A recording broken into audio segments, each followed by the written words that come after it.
And for me, this is a new thing. I haven't been, this is the most I've ever been touring around before. And it's really hard to get used to balancing your life when you're also traveling a bunch. But it's not like it's not like I'm suffering out there on the road. The road is the most delightful, wonderful thing there is. A lot of people will, complain about it. And Tim Heidecker actually did this really hilarious parody video that I'll try to find and post it, of like the suffering artist out on the road popping pills and slowly dying. And there's a lot of songs about it too. And I imagine that after many years of it, I suppose it would definitely start wearing you down and turning you into a pill-soaked zombie if you weren't careful. But right now, it's really fun. And one of my favorite parts of it is meeting you guys who are coming to the shows and getting to say hello to you after the shows, because you're all really cool. And some of you have been giving me the most amazing, unexpected gifts ever. And I want to say thank you to my friend from Blizzard, who brought me an awesome StarCraft sculpture of the Queen of Blades, and it just brought the nerd out of me. It brought out my deep nerd, and I couldn't help it, and I like hugged him.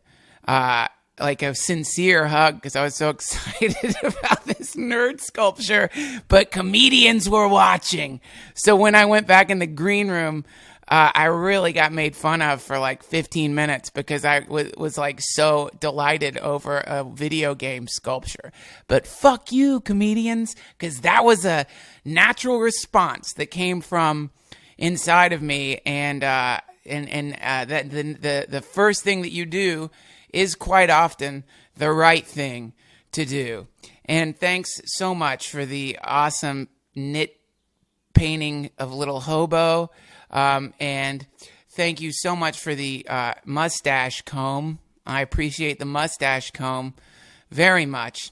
And but my favorite thing is just talking to the people who have been listening to this podcast and listening to the Rogan podcast, because they're all philosophers. They're all very philosophical, and within seconds we get into the deepest, most amazing conversation. And I was just in Austin at the Moon Tower Comedy Festival, which is the best festival that I've ever been to in my life. It was their first year, and it was insanely fun. And one of my favorite moments from the festival was being in this back alley with some people I met at the show, standing in front of dumpsters and talking about this idea of collectives forming, or this idea of groups of people kind of congealing together to engage in philosophical conversations and to help each other evolve, and how over time, if these collectives kind of merged with other collectives, it would form super collectives of people who were expediting their progression towards happiness, and how these super collectives maybe would come across other super collectives, and eventually the entire planet would be some form of super collective, this incredible merging of minds engaged in millions of awesome conversations that would eventually lead to the discovery or invention or manifestation of some kind of technological device that would allow us to scan the stars to find other planets that had woken up in a similar way. And this connection would create planetary super collectives. And then perhaps we would engage the very fabric of space and time in this kind of amazing conversation that's happening all over the planet right now. And space and time would wake up until everything was one massive super collective, and it would snap out of the haze of thinking or non-thinking into a moment of super awareness as one point. And maybe that would put us back in pre-Big Bang conditions. But who knows if it's true or not? It really doesn't matter. The conversation's fun. That's something that, people will get upset if you get into too much of a what-if conversation. Sometimes people complain about this. That these types of philosophical conversations ultimately lead to nowhere. But these same types of people would will play ping pong. They'll go bowling. They'll play video games. And in the same way, does playing video games or ping pong or bowling, does that really lead us anywhere? No. It's just a ritual. It's a type of ritual that, gives a moment of connection to the person that you're playing the game with, or I suppose the machine you're playing the game with. Ultimately, it's just a form of expressing love, and you're doing it through words. Words are ultimately blotter paper for energy, and what you're saying is often less important than what you're feeling when you're saying it. And so this kind of brings me to this interesting internet drama that has sprung up. And I don't want to go into too much detail about it, because these types of things are very similar to a fire. And if you apply the wrong sort of energy to them, then it only causes the fire to spread and grow. And I think that it's better to contain negative energy, and more importantly, it's important to transform or transmute all types of energy into positive energy if you can. Sometimes you can't, or I suppose theoretically any type of energy can be transformed if the alchemist is skilled enough. But this is an idea in Nichiren Buddhism, which I practice, which is called poison into medicine, which is the idea of taking something that is initially destructive and shifting it into something that is life-giving and healing. So this internet drama, the essence of the internet drama revolves around two paradigms that exist right now in the world of comedy. And these two paradigms are the paradigm where people who run shows, producers who run shows, who run stand-up shows, feel that it's okay to charge money at the door for tickets and not pay the performers, because they believe that the performers are receiving compensation in the form of stage time, or in the form of getting in front of, agents or people who could help their career. So one paradigm is I keep the money and you get paid via ancillary things. And then the other paradigm is I'm going to charge tickets at the door, and I'm going to cut a piece of the pie for you. I'm going to give you some of the money that I make from charging tickets at the door.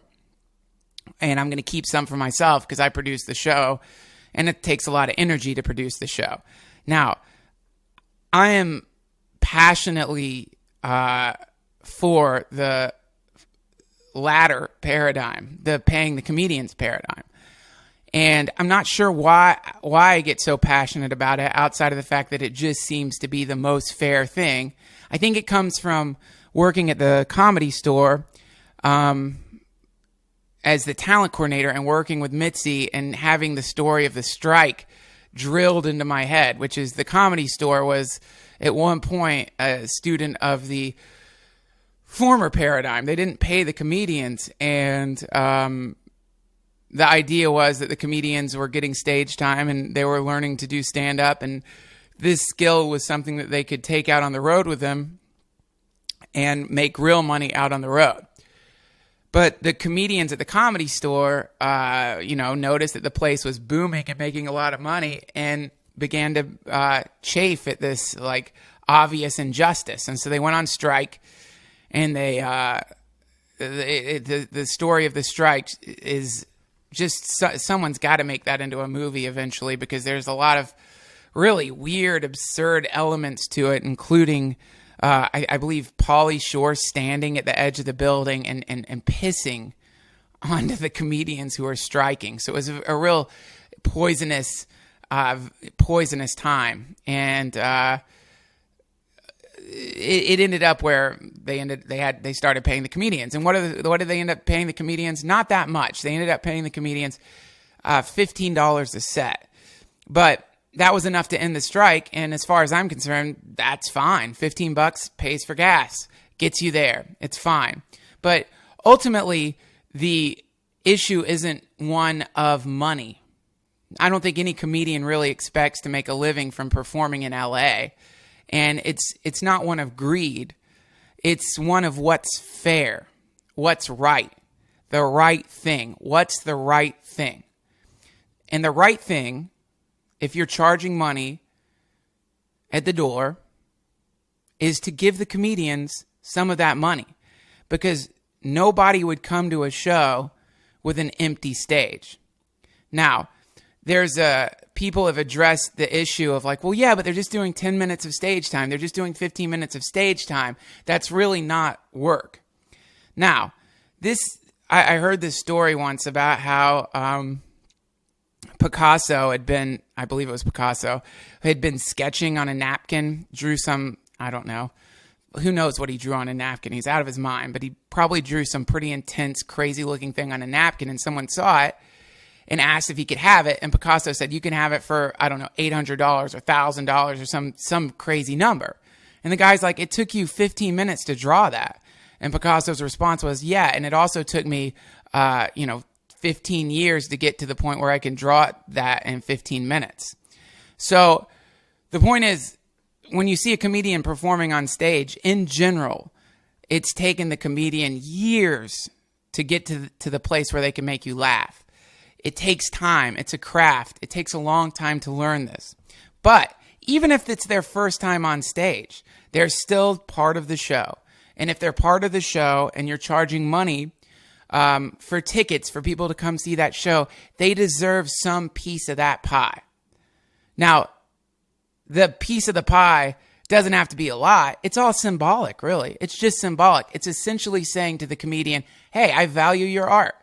Thank you for coming here. I understand that you had to find parking, drive, and maybe pay for parking, used up some gas, whatever. You left your warm house to come out here and perform, and I really appreciate it. It's a good thing metaphysically, because something I'm learning right now is that what you put out into the universe at this point in history, and maybe it's always been like this, comes back to you. And it comes back to you in the most intense ways. So this argument happened over these two paradigms because this friend of mine was subscribing to the first paradigm of paying the comedians just with stage time and keeping the money. And so I during a podcast in Atlanta, I brought that up. And I brought it up out of anger because we had gotten in this weird little squabble where he had brought something up that I didn't think should be on a podcast. So I was trying to one-up him. And I wasn't... So what I'm saying is, even though I'm passionately a proponent of the idea that artists must get paid for their performance as a matter of what's right, at this moment, when I brought it up, there was anger inside of me, and it was a form of lashing out. So it wasn't a pure action in the sense that it wasn't purely just trying to set things straight. Because if that was the case, I could have easily told him to stop the podcast and taken him aside and said, "Hey, man, I don't understand why you're doing this. Blah blah blah." The point is, I could have been more skillful in my delivery of the information that I gave to him, and I wasn't, and I acted out of anger.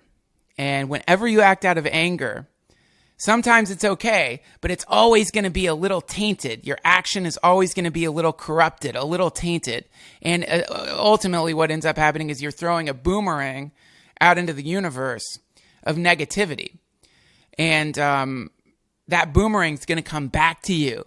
But it's going to come back to you with demons hanging on it. So this, because I wasn't skillful in my delivery of this information to my friend, it upset him. And he got really, really, really, really, really, really mad. And the thing that had started off as this argument quickly turned into a conflagration, with both of us screaming at each other, and it was really quite embarrassing. And so after that went down, I told Marshall Childs, this all happened at the Laughing Skull, one of the most awesome comedy clubs ever on the planet. I told Marshall, please don't upload that, because it's embarrassing, and there's no sense in sending that kind of crap out into the world. So time passes, and my friend on a podcast just blew up, and in a pretty intensely angry way, really let me have it. And this has resulted in, I think this has resulted in like a lot of unnecessary negative energy going out into the world. And also it's resulted in a kind of like weird rift in the little collective that has formed around this podcast and the Rogan podcast and the Death Squad podcasts. And I think it's a temporary rift, and I think it's something that we can all learn a lot from, but it's a rift nonetheless. And so what I want to say to my friend is I'm really sorry I'm really sorry about the way that I confronted you. It shouldn't have been done publicly. It should have been done privately. It shouldn't have been done on a podcast. Even if I stopped the podcast from going on the air, when I initially confronted you, I didn't know if I could stop it. It just came out, and I was angry when I did it. So I'm sorry. I really wish that I had addressed it in a different way. So there you go. Luckily, outside of the fact that it created some stinky internet nonsense, the Ice House where the show happens is now going to be paying the comedians. From what I've heard, is going to be paying the comedians per set, and they're paying them I don't know how much it is exactly, somewhere between like $20 and $60 a set, which is a beautiful and wonderful thing. It's just sad that the price of it had to be such a explosion.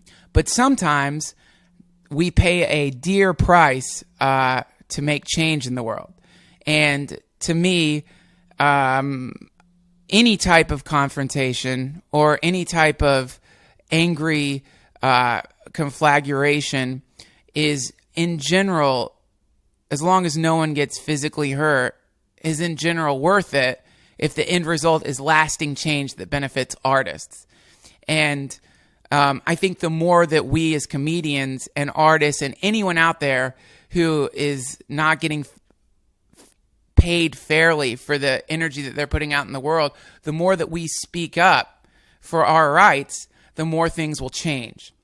And I don't think there's any need for I know comedians quite often are weirdly terrified of confrontation. They're scared of smearing their image, and they're scared of, they're scared of tarnishing their career, or they're scared of ruffling feathers the wrong way or losing opportunity. But we have to think further ahead than just our careers. As humans, we have to think further ahead than just our lives. We have to think in the direction of a world where we're treating each other fairly. We have to think in the direction of the world where we're cultivating collectives of free thinkers who are helping each other succeed together and cutting up the pie in a fair way. Not for the sake of our own financial gain, because really, $20 or $30 for a show, it's quite meaningless, but because balance is beautiful. And things that are out of balance always tend to warp and tend to limp and tend to, more than anything, topple over and fall down quite easily. Whereas things that have balance, structures that have balance are things that we can build entire empires on, philosophies on, and friendships on. So let's get some balance into the world, no matter how much how far you have to fall initially to get that balance to happen. Because it's going to end up in a lot of happy faces around you instead of sad, angry, or unhappy or secretly disappointed people surrounding you. Right, y'all? So that's that. Let's put all that behind us now. And let's put it behind us in the way you should put all squabbles and feuds behind you, with a Cat Stevens song. What day it is today? Awesome, incredible, wonderful day. Oh shit, I almost forgot. Some business. Hey y'all, it's me again, the person you were just listening to, the bearded guy with the squawky lesbian voice. And guess what? I want to tell you about our sponsor, one of the greatest t-shirt companies that I know of. Maybe there was a better t-shirt company back in the time of the pharaohs. I think I heard of one that existed underneath the Great Pyramid at Giza. And this t-shirt company underneath the Great Pyramid actually captured star beams and used interdimensional devices to transform the star beams into really soft fabric that the pharaohs wore. Really cool designs, too. Unfortunately, we lost that technology, and for thousands of years, no one experienced the softness of the t-shirts that the pharaohs wore until today. Sure Design T-shirts, our sponsor, has unearthed the technology to transform star beams and angel hair and mix it together to form some of the softest fabric that you will ever feel against your oiled, lotioned, cum-splattered skin. Sure Design T-shirts uses a special patented technology to send probes into heaven and capture angel babies and fly them down to Thailand, where they're locked into chairs, and the very soft first hair that grows on an angel baby's head is torn out one strand at a time by a supercomputer, and that hair is mixed in with star beams, and as we all know, angel babies cry. God's ink is what it's called. It's just this basic different colored ink depending on the emotional states that they're in. So the supercomputer that plucks the angel baby's hair does this in different patterns to induce different states, different fear states, which cause the tears to change color. And that's the ink they use to print the designs on these wonderful t-shirts. They also make hoodies. They also make a variety of yoga wear. Sure Design t-shirts is they're the masters of all t-shirts, and all t-shirt companies should bow down before them and worship them in the way that the ancient Egyptians used to worship Osiris. SureDesignT-shirts.com. SureDesignT-shirts.com. Go there and buy one of these awesome t-shirts, and if you enter my name when you buy them, you get 10% off these magnificent shirts. So go there, buy a t-shirt from SureDesignT-shirt.com. Do it. Don't be a fool. Buy these shirts. They're going to make your skin feel better. Once you wear Sure Design t-shirts, if you try to put on a regular cotton t-shirt, boils will erupt. Not only on your skin, but on your parents' skin too. And on the skin of your entire family. Because once you've worn Sure Design t-shirts, if you stop wearing them, then an Old Testament-style Egyptian plague will rage through your village, city, or town, destroying all the virgins and children. So, don't stop wearing them. And, in fact, if you don't buy them now that you've heard this incantation, then there's a really, really good chance that the great and ancient robed one will rise up from a volcanic crater and devastate the cities of the world. So if you don't want the world to get devastated by a enormous robed Grim Reaper thing, please buy these shirts, because I don't want to die. I really don't want to die. And thank you. I love you. A little bit more business. We're selling out of I'm delighted to announce that we're selling out of the Little Hobo Chaos posters, which you can get at the shop at DuncanTrussell.com. We're almost out. I only have, I have very few left. They started going really fast, so if you've been teetering on the edge of buying one of these chaos posters, which, by the way, I don't know why you would teeter on the edge. They're giant, they're beautiful, and they bring into your home, temple, church, mosque, mausoleum, car, coffin, or crane, the powerful energy of chaos from which all of us emerge. We are all chaos energy, being complexified by the power of time and harmonized by the power of love. And these posters channel that energy right into your heart chakra. And when all of them are hanging on the walls of people's domiciles, villages, mud huts, sweat lodges, or shacks across the world, then a chaos vortex will emerge, creating a surge of energy that none of us will understand or be able to comprehend. In fact, we probably won't even see it or experience it. So get one of these posters at DuncanTrussell.com at the shop. And to those of you who have been donating, thank you so much for sending your sweet green drops of love my way. And I sure appreciate it. And I hope you continue. If this podcast brings you, think about it this way. What would bring you more pleasure? A brand new Mercedes or this podcast? Which, if you had to pick between a brand new Mercedes with all the fixins or this podcast, what would you pick? You'd pick the podcast, wouldn't you? And if that's the case, then why not donate $60,000?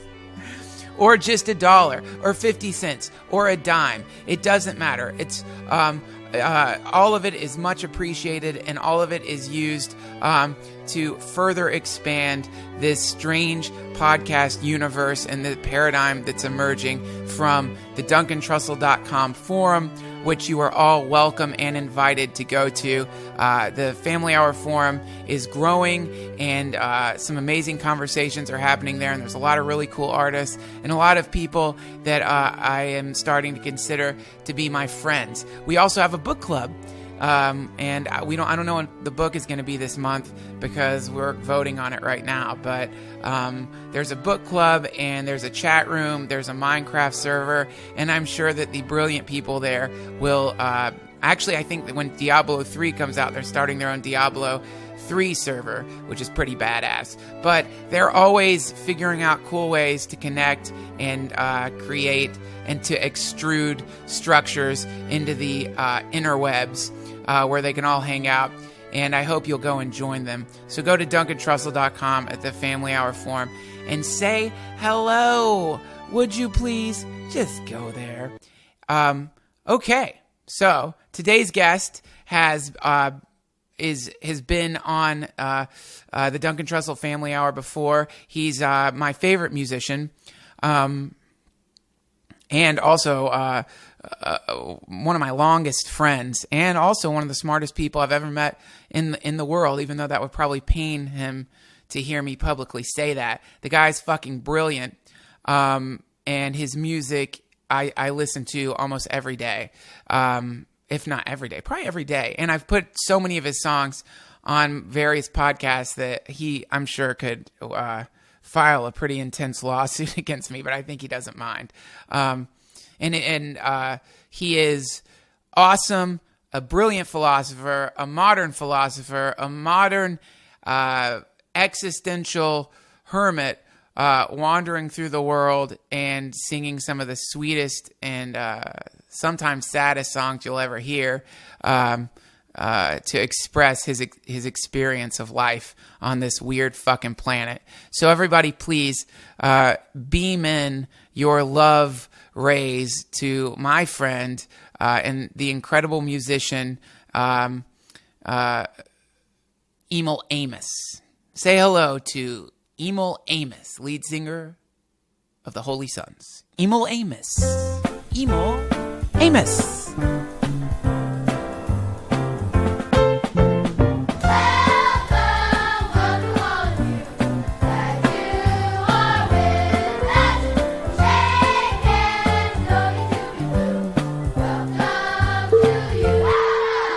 It's the Duncan Trussell Family Hour.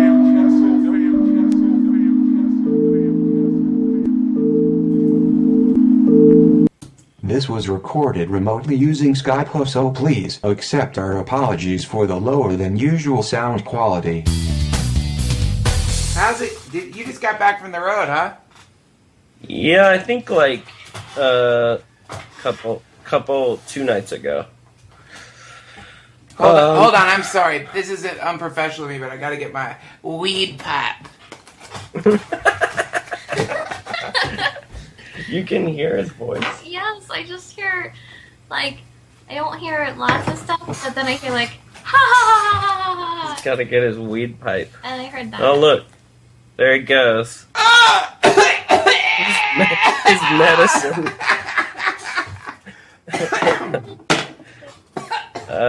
What? I can't hear you. But I'm gonna do that too. Okay. I'll stop. I'm gonna make a drink actually in about 10 minutes. All right, here we go. Okay.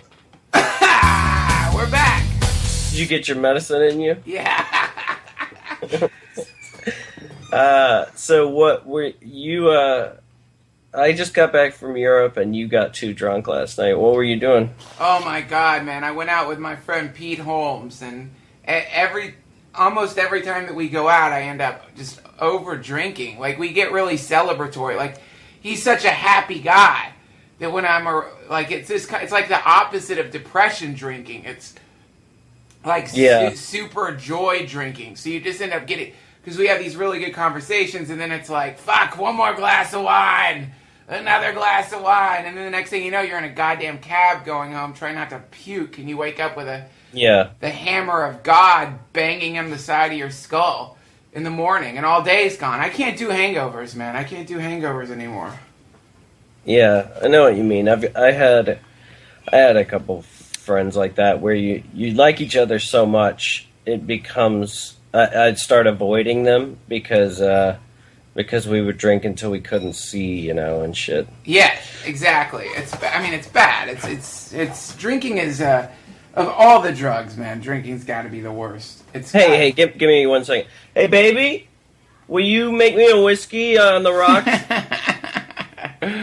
It's got to be the worst, though, man. It's like I disagree. I think it's the best, but that's just for me. That's not for I don't mean it's the best drug definitively. I mean, in my life, it's the best drug definitively. Well, you're certainly in good company. I mean, you're not alone in that assessment of the booze. You're up there with Bukowski and Hemingway and a lot of the great poets love drinking. I love you know what? I do love I love the effect of alcohol. I just don't like the price you pay the next day, man. That's what fucks me up. It's like, I don't want to lose a whole day. And apparently I'm doing something wrong. I mean, I'm not even trying to drink water. That's always what it is. I don't...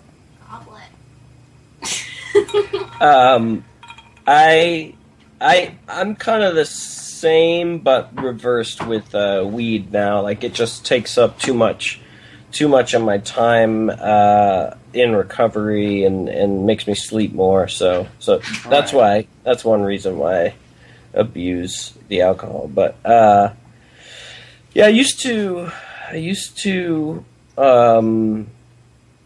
drink on a level where I remember waking up and being super scared about what was going to happen that night, because I knew we were playing a big show, or I knew there'd be a big party, and I knew that I was developing almost like either a serious problem, or I was just getting to a level where I was going to drink to a dangerous extent, and I started anticipating it, and that it was almost like a pre-hangover. It was like being frightened of what you were going to do to yourself, Yeah, that's the worst. It's the worst. Yeah. I mean, there's so many better drugs.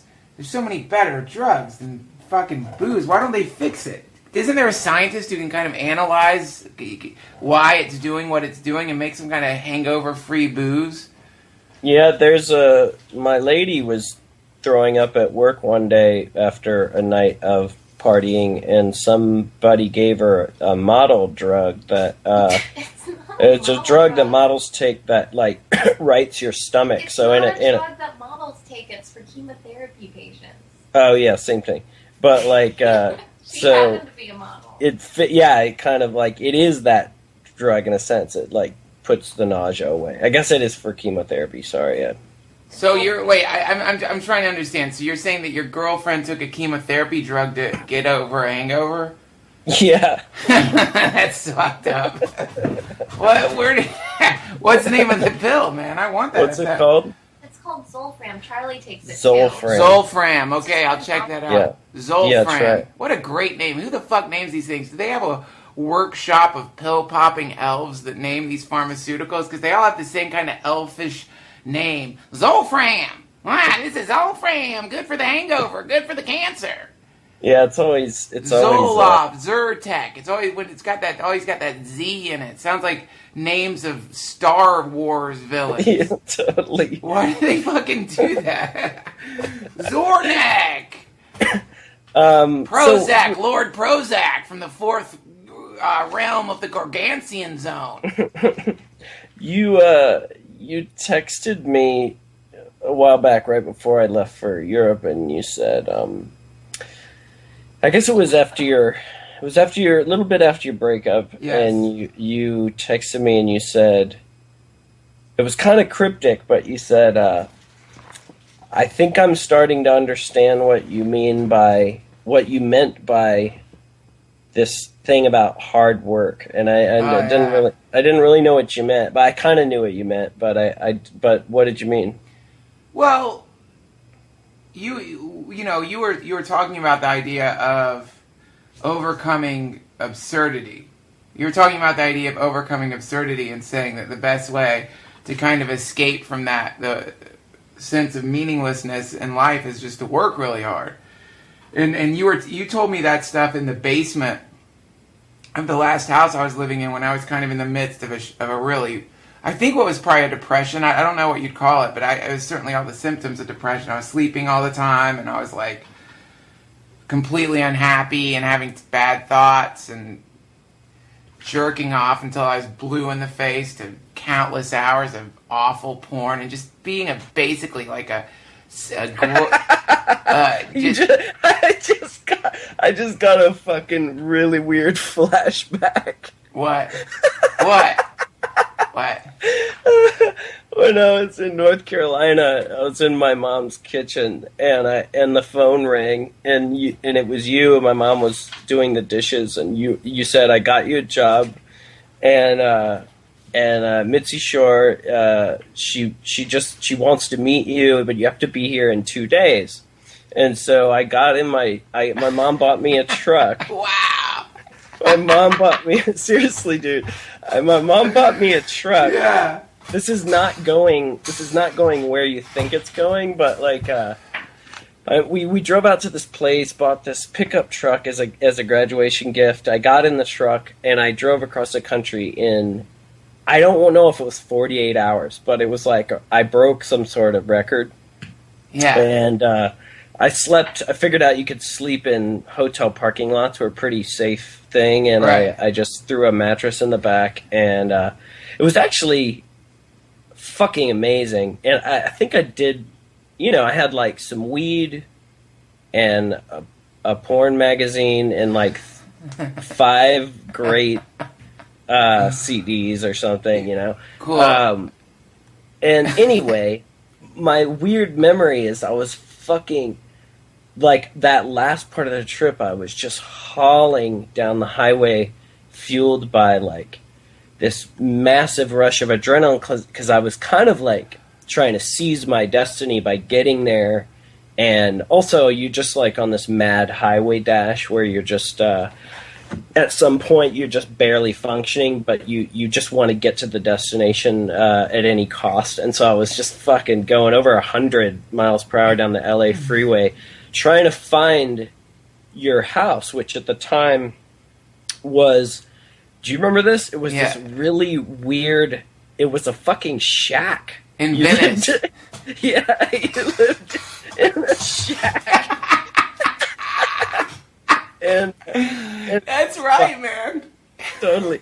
And so, but this is still not going. With rats in the trees. It was a shack, and there was an orange tree outside the shack, and at night you could hear the rats scrabbling in the trees, eating fruit, which would drop on the ground and fester with flies. And there was an old stinky dog who would every once in a while run out and snap one of those rats in his mouth and break his neck. But I don't know if the dog was a component of that situation when you came, but it was definitely a shack. It was, and I'm getting to that. And I'm surprised that I remember seemingly more about this than you do so far.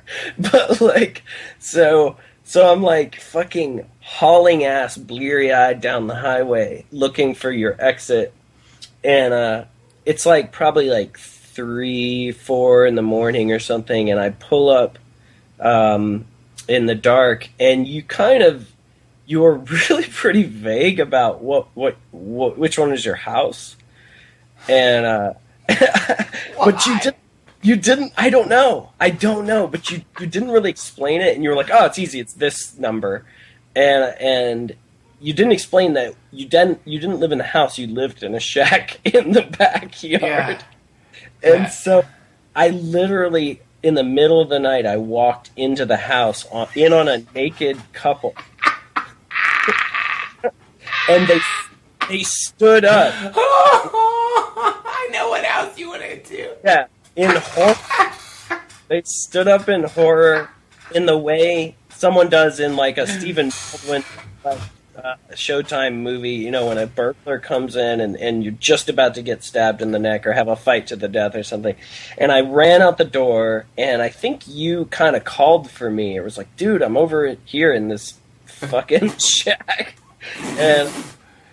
And I remember the dog was named Blazer, right? Yeah, the dog was Blazer, poor thing. Because its owner was a hardcore pot smoker, right? Oh, yeah, not just pot. I mean, the owner was, like, into everything. Everything. That was a junkie.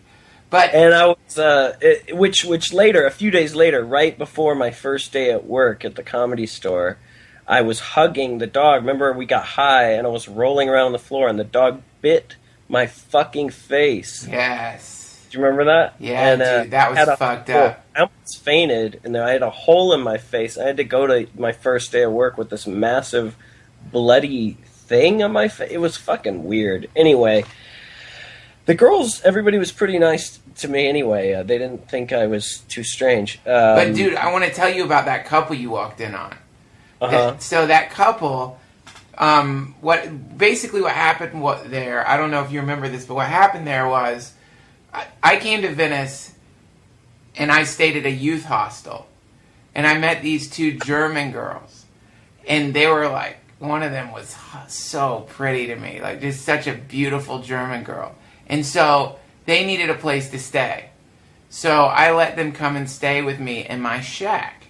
Now when I brought them into the backyard, you had to go past my crackhead landlord because he was addicted to crack, but he also was like Norwegian and had these kind of like striking features and he was handsome, but he was like a super fucking crackhead. He saw this German girl that I liked, and he immediately fell in love with her, like just completely fell head over heels in love with her. And I couldn't get him out of the shack. He would come to the shack because he was in love with this girl and bring like I remember one night he had an 8-ball of coke that he brought into the shack, and he was just sitting there solo snorting blow because I don't like cocaine. But anyway, so what happens with this German girl is he's in love with her, like deeply, madly in love with her. They leave to go back to Germany, and he follows them back to Germany, leaving me in charge of the shack and collecting rent from that lady who you walked in on up front. And she was a fucking schizophrenic. I remember the cops came because she had some butcher knives on the porch. Yeah, she was out of her fucking gourd. And that guy that you saw her fucking, that guy, she'd been in, like, he would not, I remember I would have to go over there to collect the rent, and she'd right away start talking about him, and she's like, he's killed people in Mexico. Shit like that. Real dark shit. And like once I, because I'd have to walk by her house to get in, and she'd be like, come here, Duncan. So once I'd gotten back from the gym, and I was in my gym shorts, I remember walking up, she was not attractive, and I remember walking up to her house, and I'm in her living room, and she starts talking about how great anal sex feels. she's like, yeah, it just feels so good to have a dick in your ass. And like, she's not attractive, but I'm wearing gym shorts and I'm horny, so like I'm starting to like get an erection, you know? And I'm like, oh, is this gonna be like the most disgusting sexual experience of my life? But thank Christ, I just left. I was like, I'm not gonna fuck a schizophrenic. So yeah, man, there's a lot of history about that front house. Well, for some reason, remember I was laughing and I said I had a flashback because you said something about porn or something ago. I was saying that I was in this greasy basement, kind of depressed, just absorbed in sense gratification. Right. No, and I got this flashback that when I pulled up, somehow there was this very like minuscule subplot to the life of that shack, and I mean in this very I don't know, like cinematic way, but it was that you had this video cassette of called "Only in the A-Hole." I remember it. I got it from. It was a yellow cassette. It was really cool looking. Shut up! Don't talk about that. No. This is why it was funny, is because the whole time we lived in that shack, you refused to return it. That's it. I owed like hundreds of dollars on Only in the A-Hole. Because dude, it's embarrassing. Like, this was before like wireless. This is before wireless internet. It's true. You know what I mean? True. Like, getting porn was not the way it is now. Like, you had to still go to like in a public place to get porn. Yeah, and I rented Only in the fucking A-Hole. And would watch it in a shack with rats climbing through the trees. I remember it was a quality film, but I remember being like baffled that you wouldn't just go take it back because you were still like renting from the place, and the fee was just climbing, and I was like, why don't you just take it back? And you just wouldn't really address the subject. Well, I didn't want to get rid of my tape. I'd fallen in love with her. I don't think it was that. I think you just didn't want to physically deliver it. Yeah, it was. I like. I've always had a weird problem. I don't have it anymore, but I went through a period where I had a problem with returning stuff, returning videos, returning library books. It was like this weird hang up where I couldn't. I like. When I would go and rent something, or when I would go and like check out library books, I would do it with this sense of guilt, knowing that it would end up costing me hundreds of dollars because I would never return it, and I'd end up with these and I'd spill applesauce on it and just end up just ruining them, getting barbecue sauce all over it. So the thing that there is to return would be just this moldering pile of something that used to be books. So yeah, man, that shack has a lot of memories for me, man. That shack was where I had taken LSD with this girl who I met who worked at a thrift store, and it was like the night before she was going to move, and we were in that back house, and we both took a bunch of acid. And I remember like it being like 2 a.m. and when we're tripping, and that awful thing happens where we're like, should we take a little more? Maybe we'll take some more. It's like 2 a.m., man. You're like into this acid trip, and then you're taking more, so much to the point where I just I'm gone. I just went into some vortex of just a void. And but she was supposed to be at the airport that morning, and she had this guy friend. And so that morning, the door of the shack got kicked in. The door of the shack got kicked the fuck in, and this guy was like, because she left that morning because she had to catch her plane. Door of the shack got kicked in, and he was like, "How much did you give her? how much acid did you give her? Like I had like held her head back and like, drink it, you tramp. Let's talk to aliens. Now drink this shit, you bitch. Like it wasn't like it was like an after school special. It's not like she's a toddler. She was like a hot 20-year-old who worked at a thrift store and liked to trip. But there's no defense when someone says that to you because you just sound like a villain from a ABC after school special when you're like, dude, she wanted it, man. Like, you know, like you just sound like a fucking creep. She wanted to take it, dude. I didn't force it down her throat, bro. So he like kicked over a chair, glared at me, and was just like, and just kind of shook his head in disgust and like left.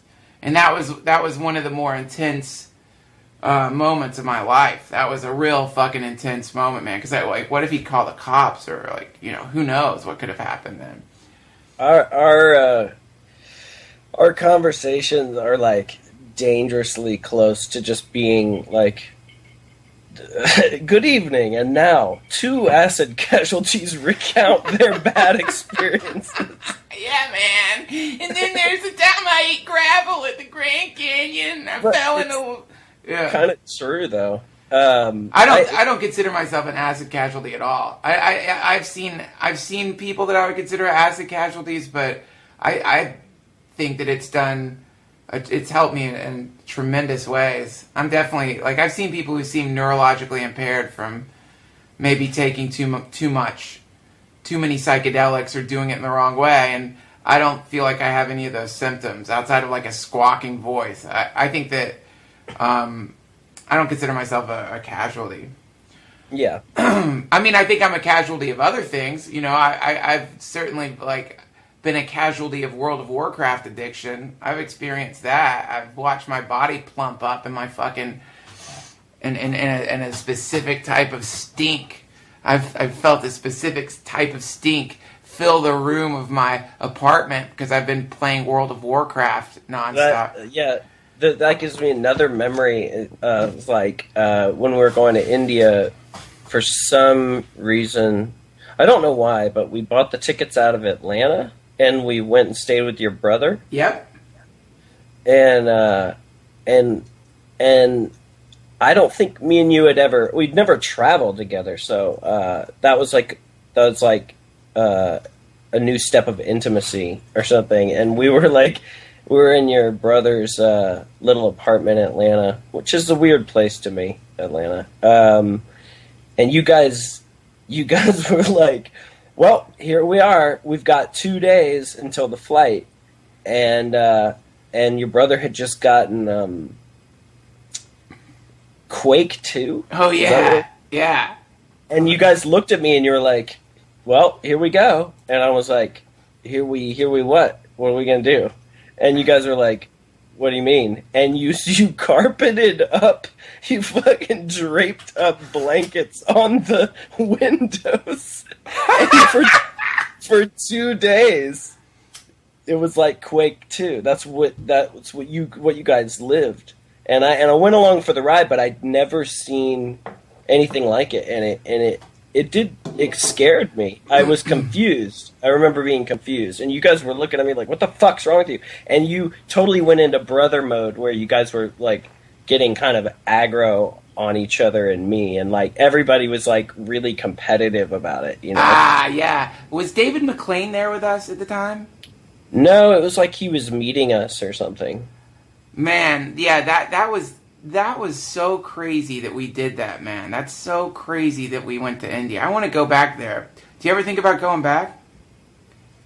I don't, because at first, I mean, like after we got back, I was just kind of burnt out and was like, okay, I did that. And then as time went on, I thought, I don't want to go through the pain of taking all the fucking shots and doing all the, you know, I didn't have the context that was going to lead me back there. And then when I started traveling in music, traveling shifted in my mind. And now it's I guess it's my job. And so I don't I don't really glorify anything about it anymore, but I didn't then either. If you remember, so I guess I'm just not. I wasn't really born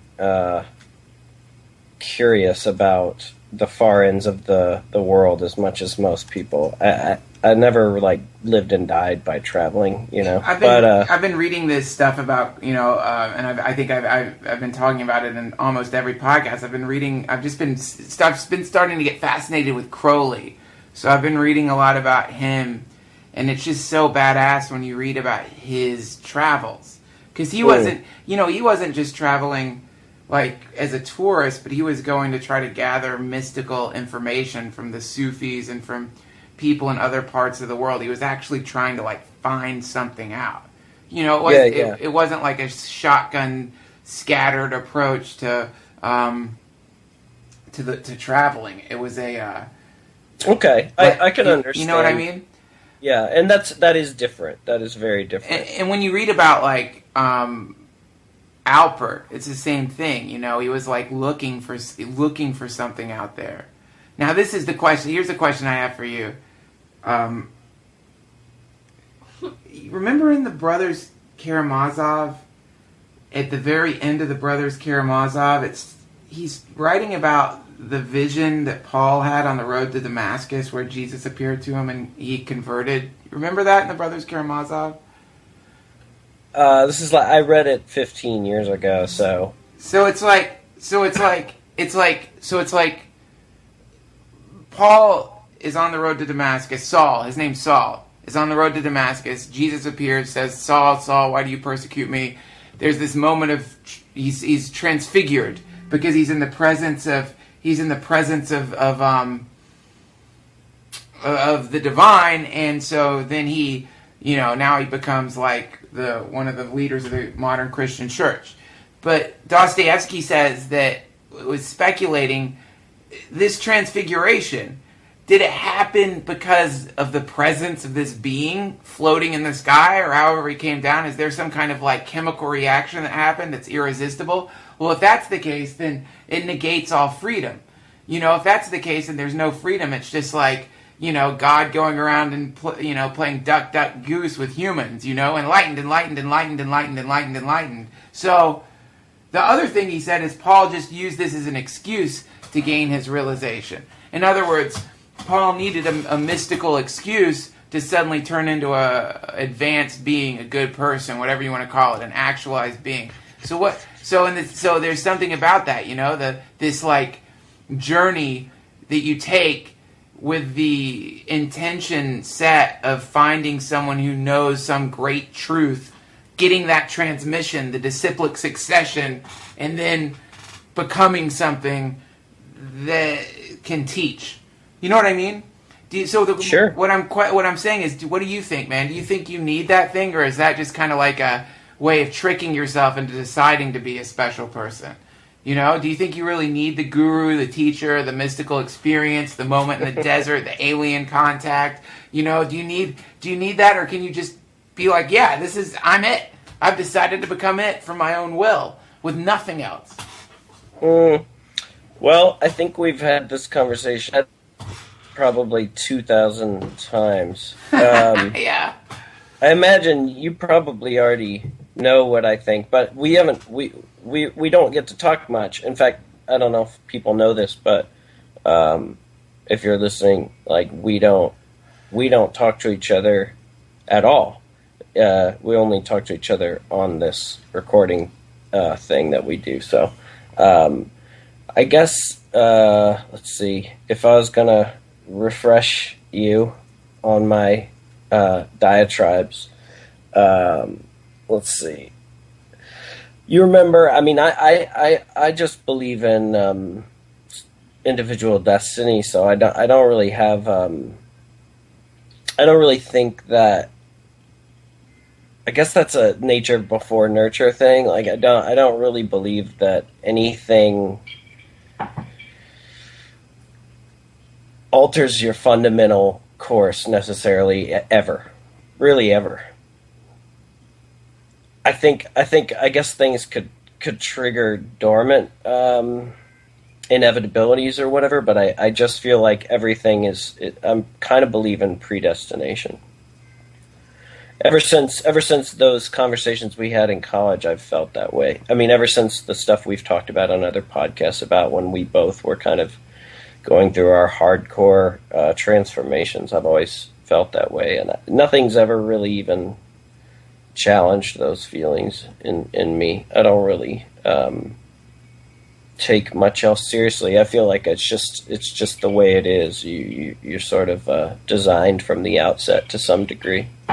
But are you asking me that because we were going to talk about the nature of gurus and needing gurus and things like that? Well, no, I mean, it just seemed like India was a good launching off point for this, this idea that I've been rolling around in my head just from reading the introduction to book 4, Crowley, his book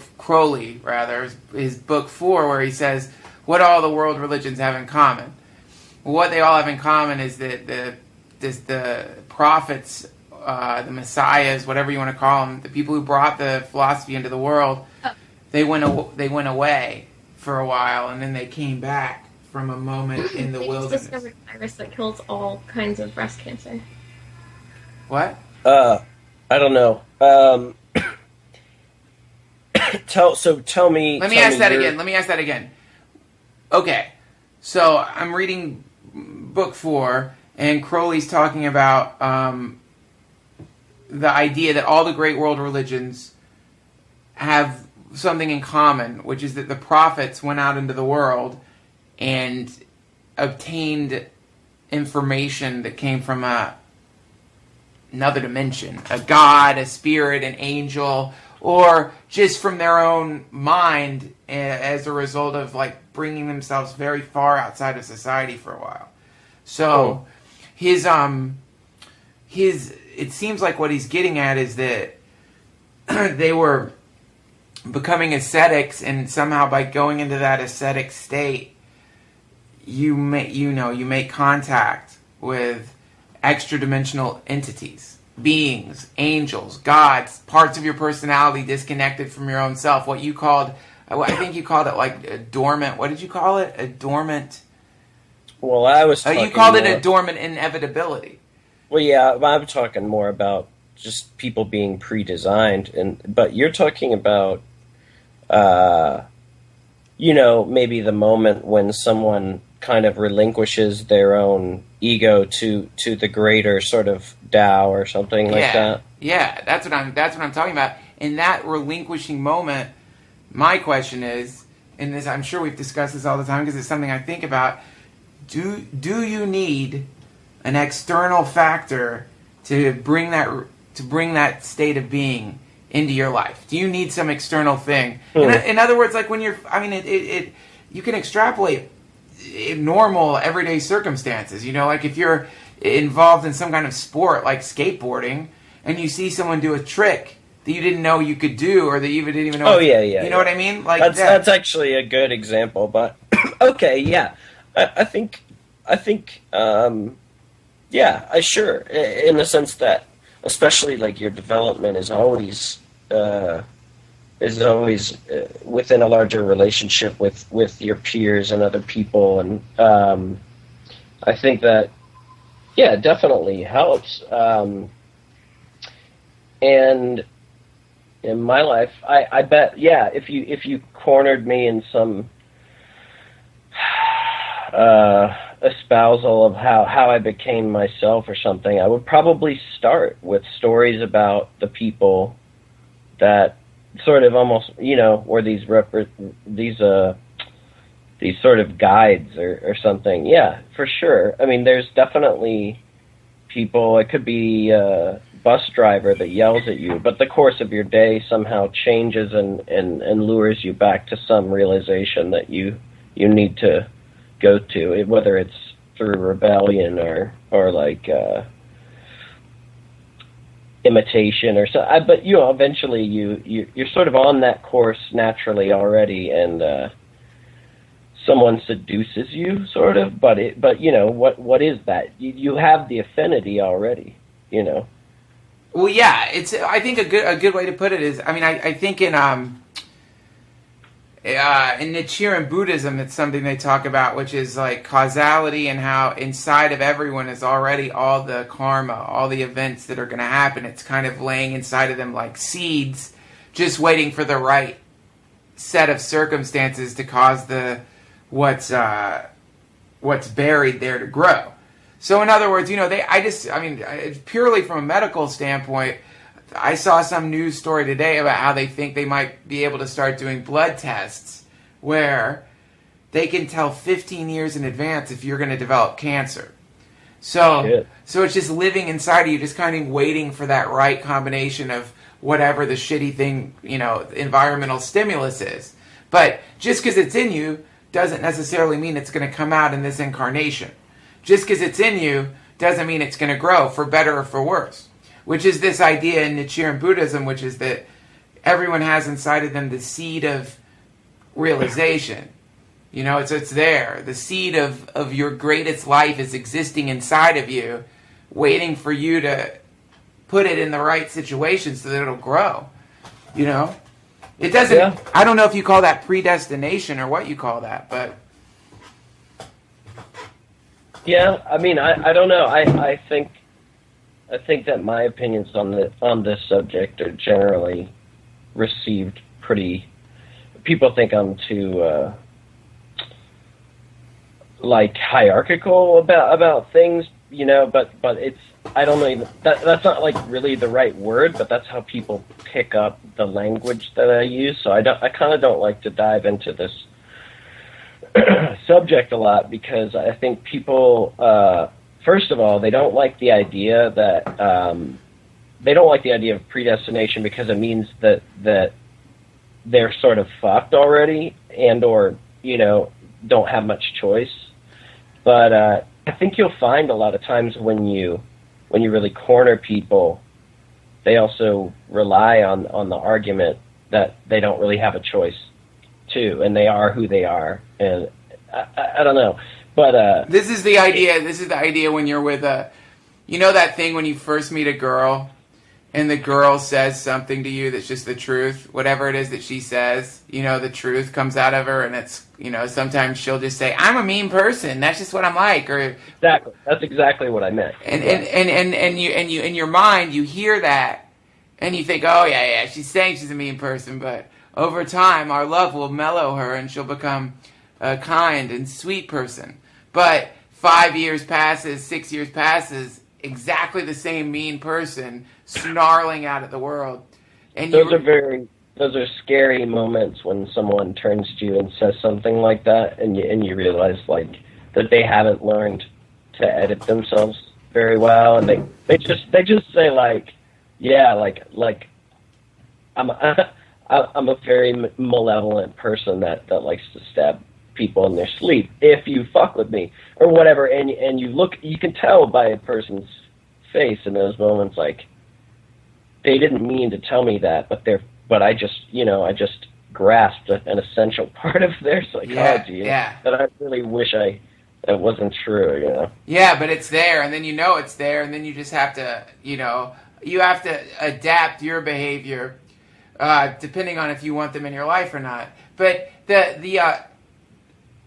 so this idea of the essential nature, it's really a curious thing, because it's like so we have the essential nature, which seems like what you're talking about is just personality traits. Is that what you're talking about? I've tried to explain it to people since college, and I've barely ever gotten anyone to, people always get real hung up in the language of this part of it. And I'm not really trying to get into a thesis right now, but I think in a brief sense, if you in relationships, once you grasp something about someone that's just completely not assimilatable, it's amazing how you learn to work with it, and you either lie to yourself or the years pass and you kind of just, it's like a wart on someone's face that you learn to unfocus. You know what I mean? Yeah. On. And then, the two people break up and the person, all of a sudden you're like, holy shit, that was there the whole time, you know. And I think the best you can do is find another person whose traits or whatever you like you said, just compliment you, you know. And those are the longest lasting relationships, is when someone just doesn't get sick of your bullshit, your tics and things like that. And eventually we all get tired of each other, and relationships end, and it's not that big of a deal. But the ones that work, I think, are just when people, they don't get so ground down by just the little things that you do, and you get along, you know. Well, right. And so what you're talking about is something which I don't. What I'm trying to imply is I don't know if that's that profound, but I don't really care. Well, no. I mean? It's not. Well, yeah, it's not about being profound, but it is. You can take, if you take this idea, what you're talking about, which is you're saying in a relationship, what we seek is a person who will accept us as we are, with no desire to change us, or who isn't operating under the illusion that that we're going to fix ourselves.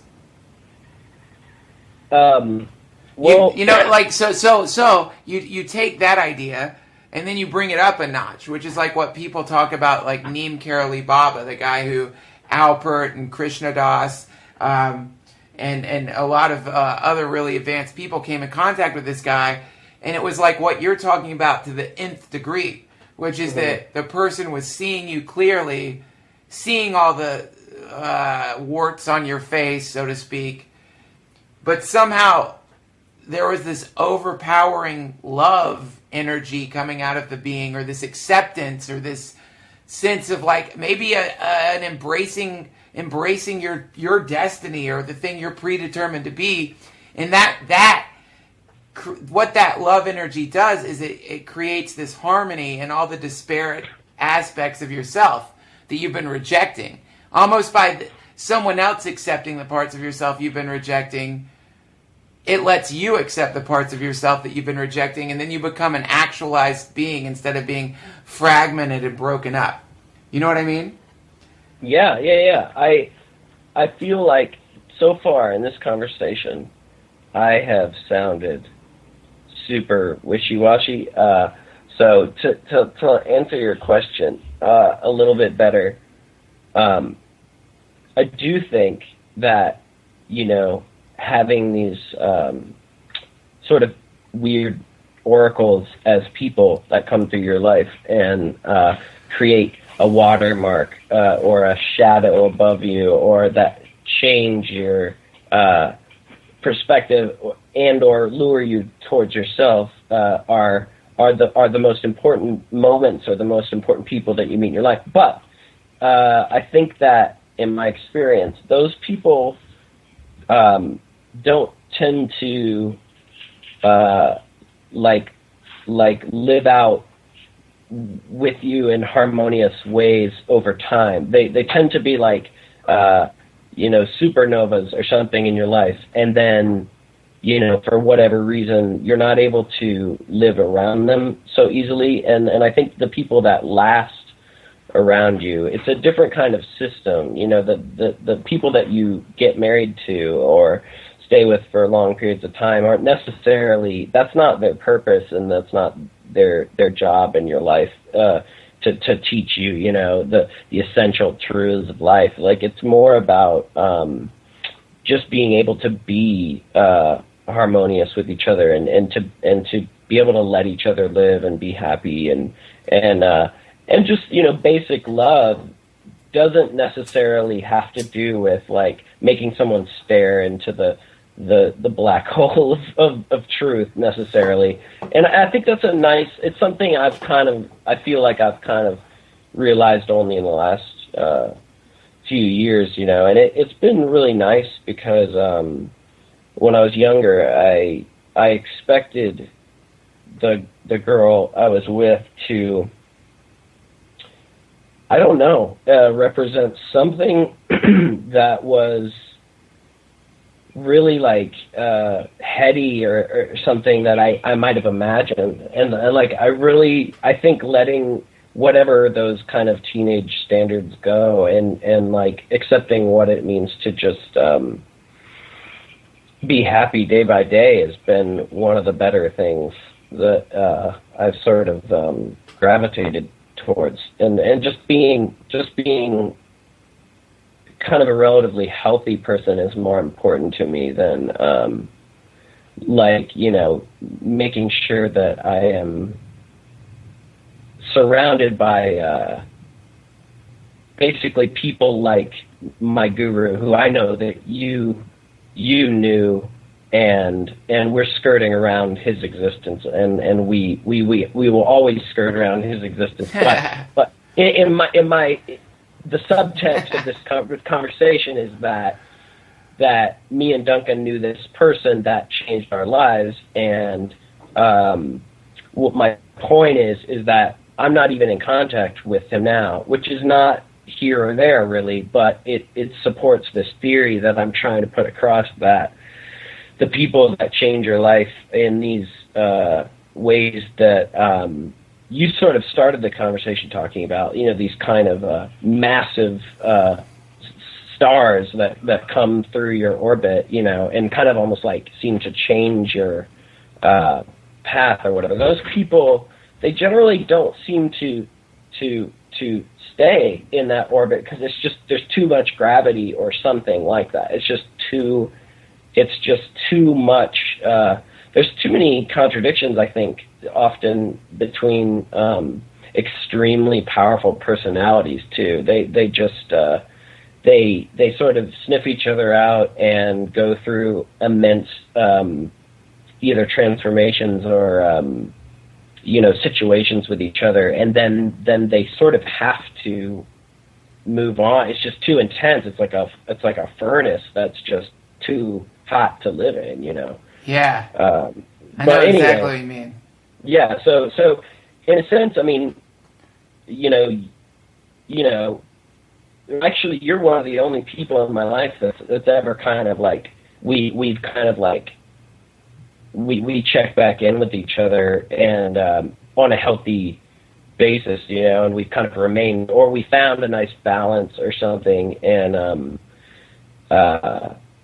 you know, you can't say that for like a lot of people that you've known, which, so it's good to have people that can kind of help put you in check or something from time to time. But anyway, well, no, you need. I mean, I think you need a.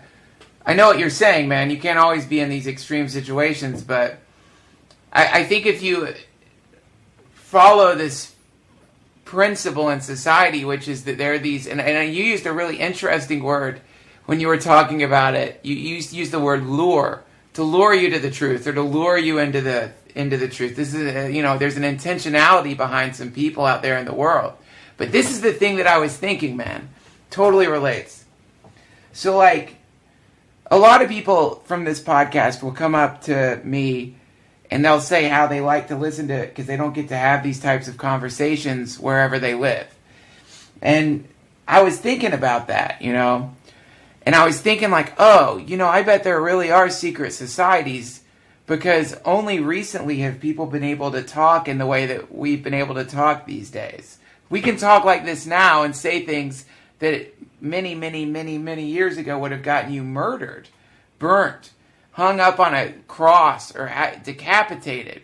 And this concept of like really powerful people, many of them, like the guy that we're talking about, the mysterious stranger, they don't want to be famous.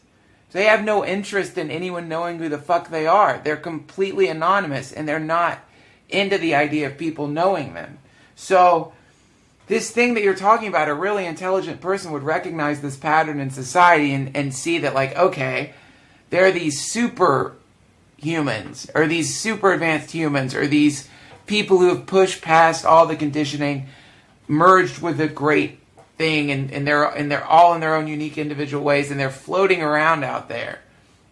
Well, then someone would, I think that it only makes sense that those people, some of them, they don't just pass you by.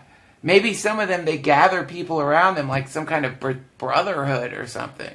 I think that there's probably clusters of these super advanced people who, instead of moving away from this furnace effect you're talking about, decided, no.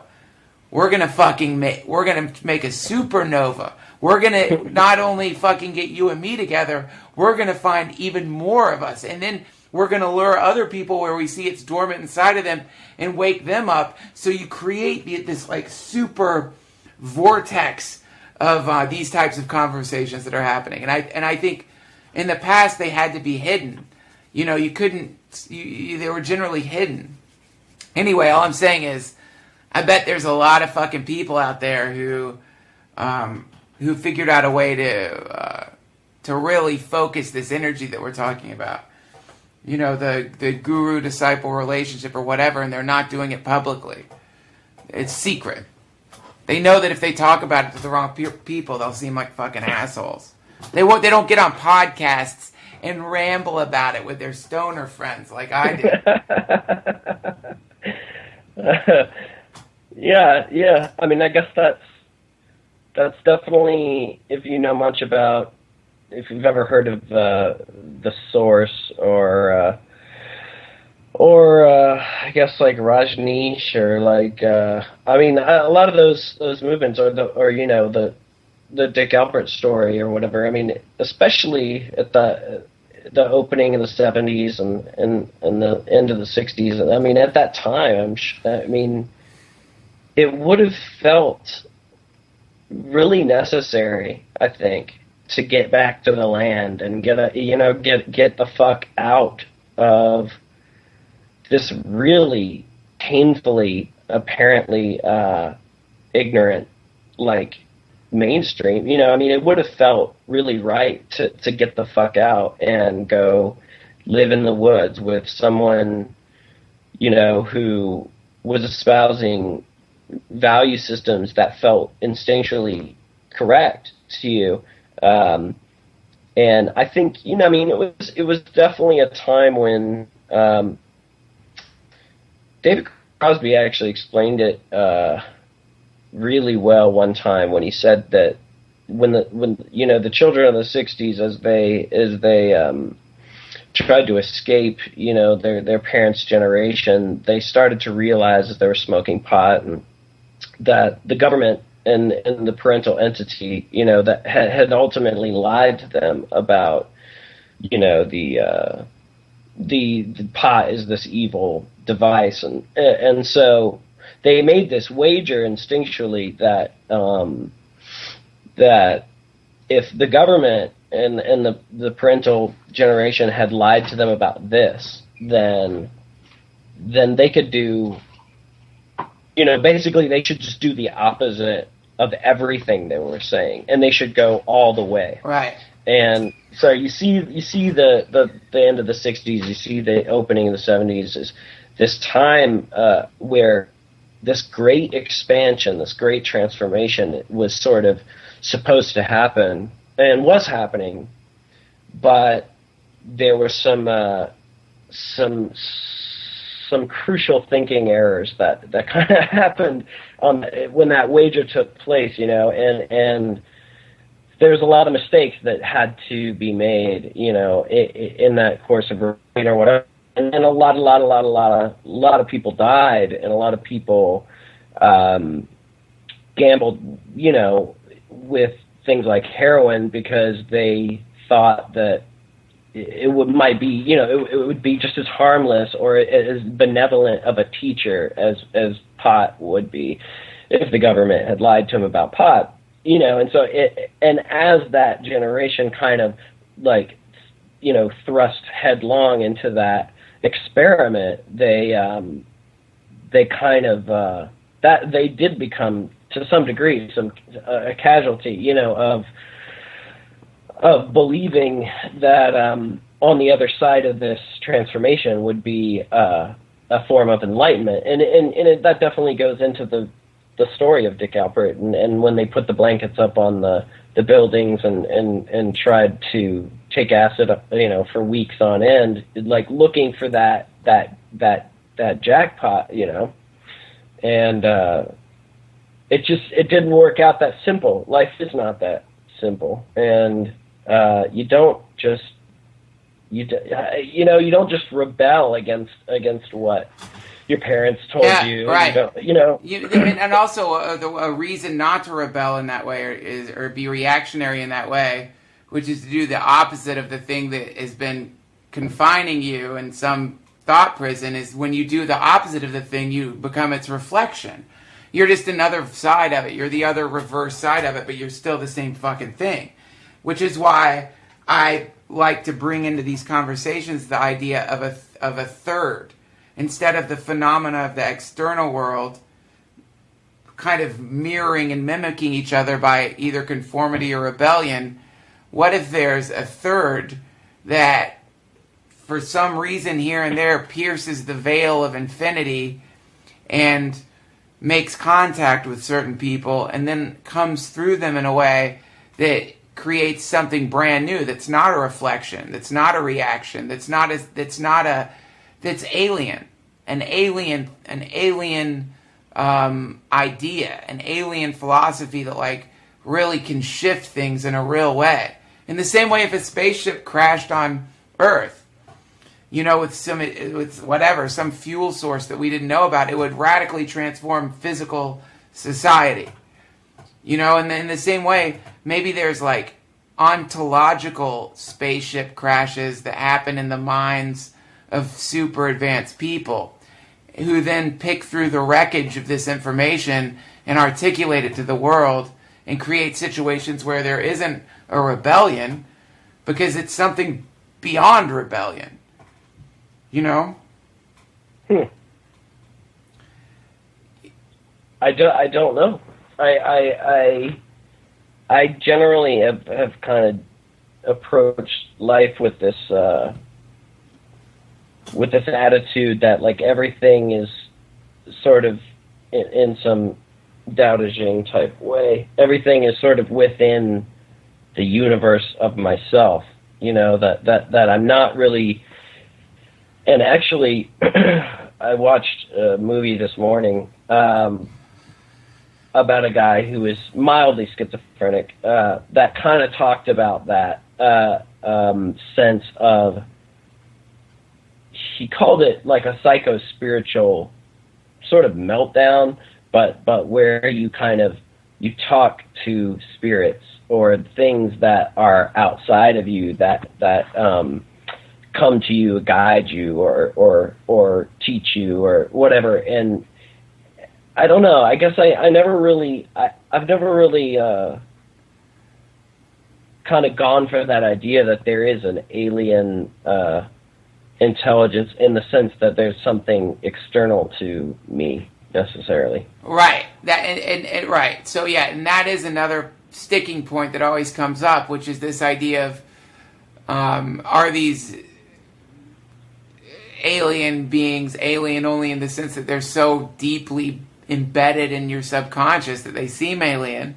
Well, that's what Jung's entire interpretation of UFOs was, and I always found that much more interesting than UFOs themselves. Like his idea of UFOs being like archetypical manifestations, even in shape, circular form, projections of the unconscious as it tries to integrate with itself. That makes a lot more sense to me, and kind of goes back to what I was just saying, in that there really isn't this thing trying to probe you and penetrate you from the outside. You know what I mean? That you are unfolding, and you're perceiving and projecting as, like the shadow that it's outside of you.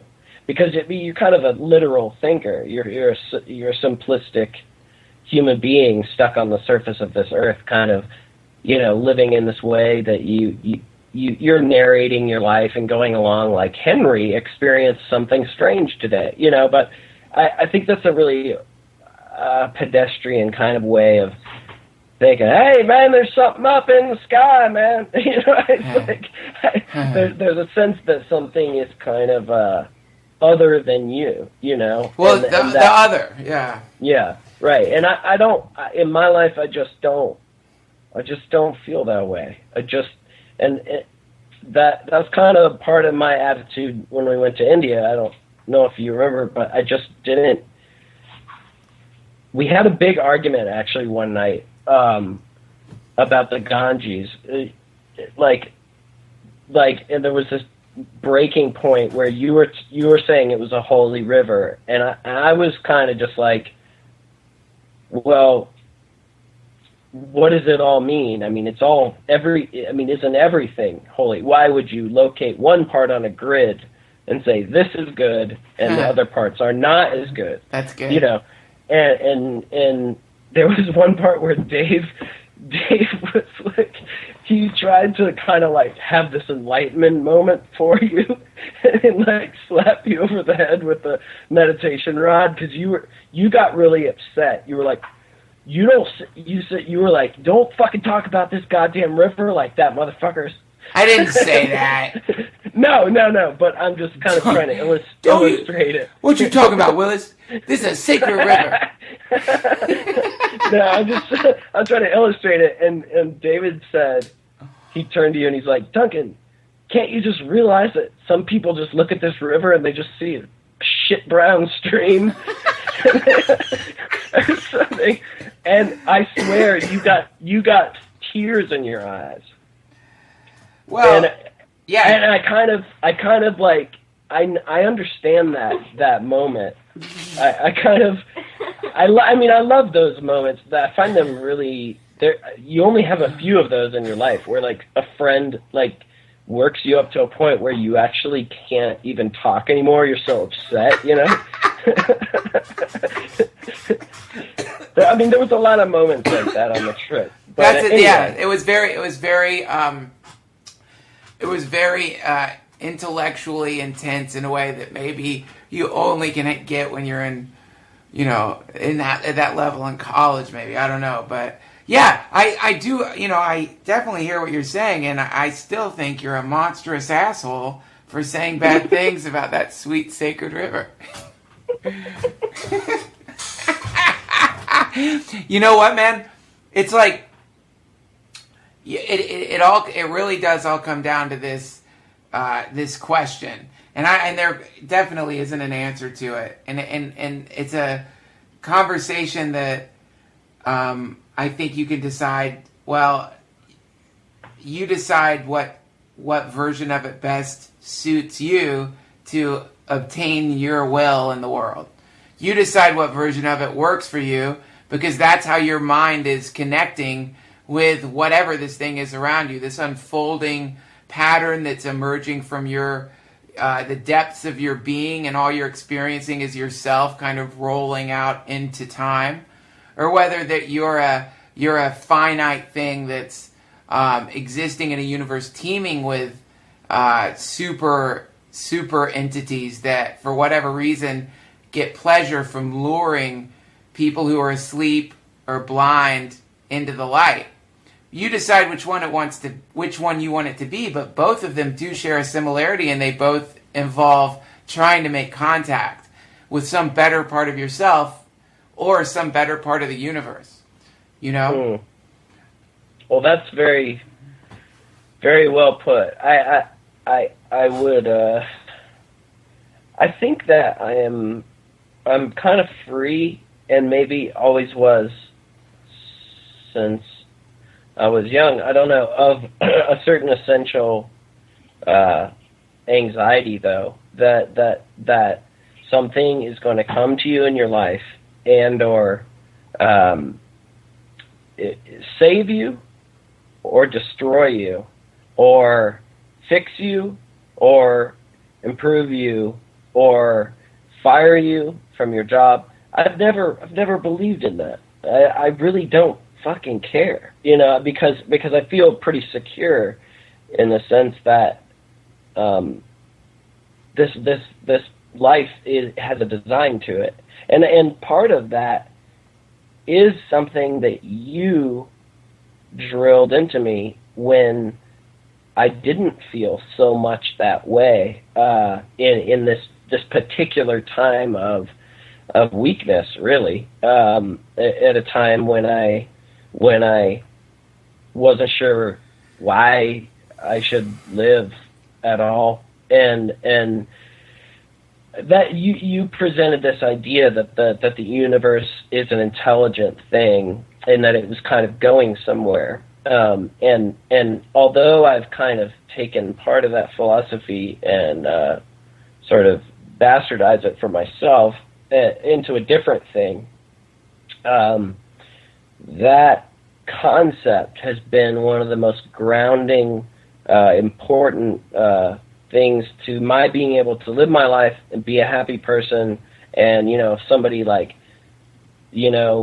steals my money or hits my car or punches me in the face, I'm ultimately going to start laughing, and kind of be able to live my life. Right. Because I'm really not very scared that I can be pushed off this particular trajectory that I'm on. I'm just on it. I'm fine with most anything that comes my way. Is that faith? Do you call that faith? I have called it that. I don't think people hate that word. I think like it is. Yeah, I think. but it's it's not a very good word in the sense that it sounds like a wager or some sort of belief, and it's definitely not a belief. Right. It's not a wager in the sense that one of the great moments of Carl Jung, obviously one of the greatest minds ever produced in human history. Yeah. is when he's really old in that one black and white interview, and the interviewer kind of sensationally puts to him. So basically, he's kind of trying to say, you are a Christian, aren't you? You really do believe in God, don't you? And he turns to him and he realizes he's being put on the spot in a sensational way, and so he decides to just fucking burn the dude's house down. He's instead of even just dealing with the question, he says, I don't believe in God. I know.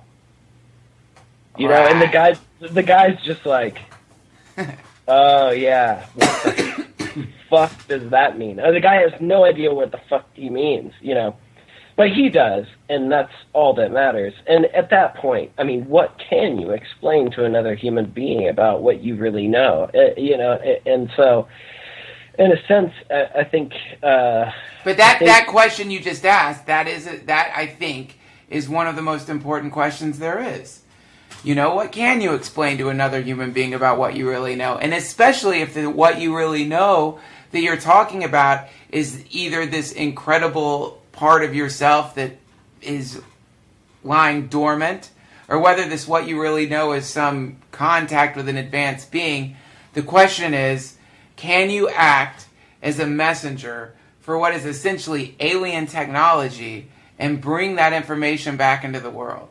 Regardless of if you're just part of the magmatic flow of flesh, that somehow has emerged from the Big Bang and is stretching into whatever our future is, whether it's a perilous future or utopia, regardless of whether you're just one little part of that lava flow that seems to be complexifying and harmonizing as it goes along and advancing and extruding all this crazy shit, regardless of if that's just some natural sort of chrysalis turning into a butterfly thing, can you as an individual component grab the great truths and help that complexification, that simultaneous complexification and harmonizing yourself?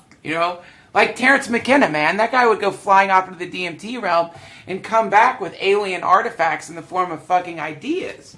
You know what I'm saying?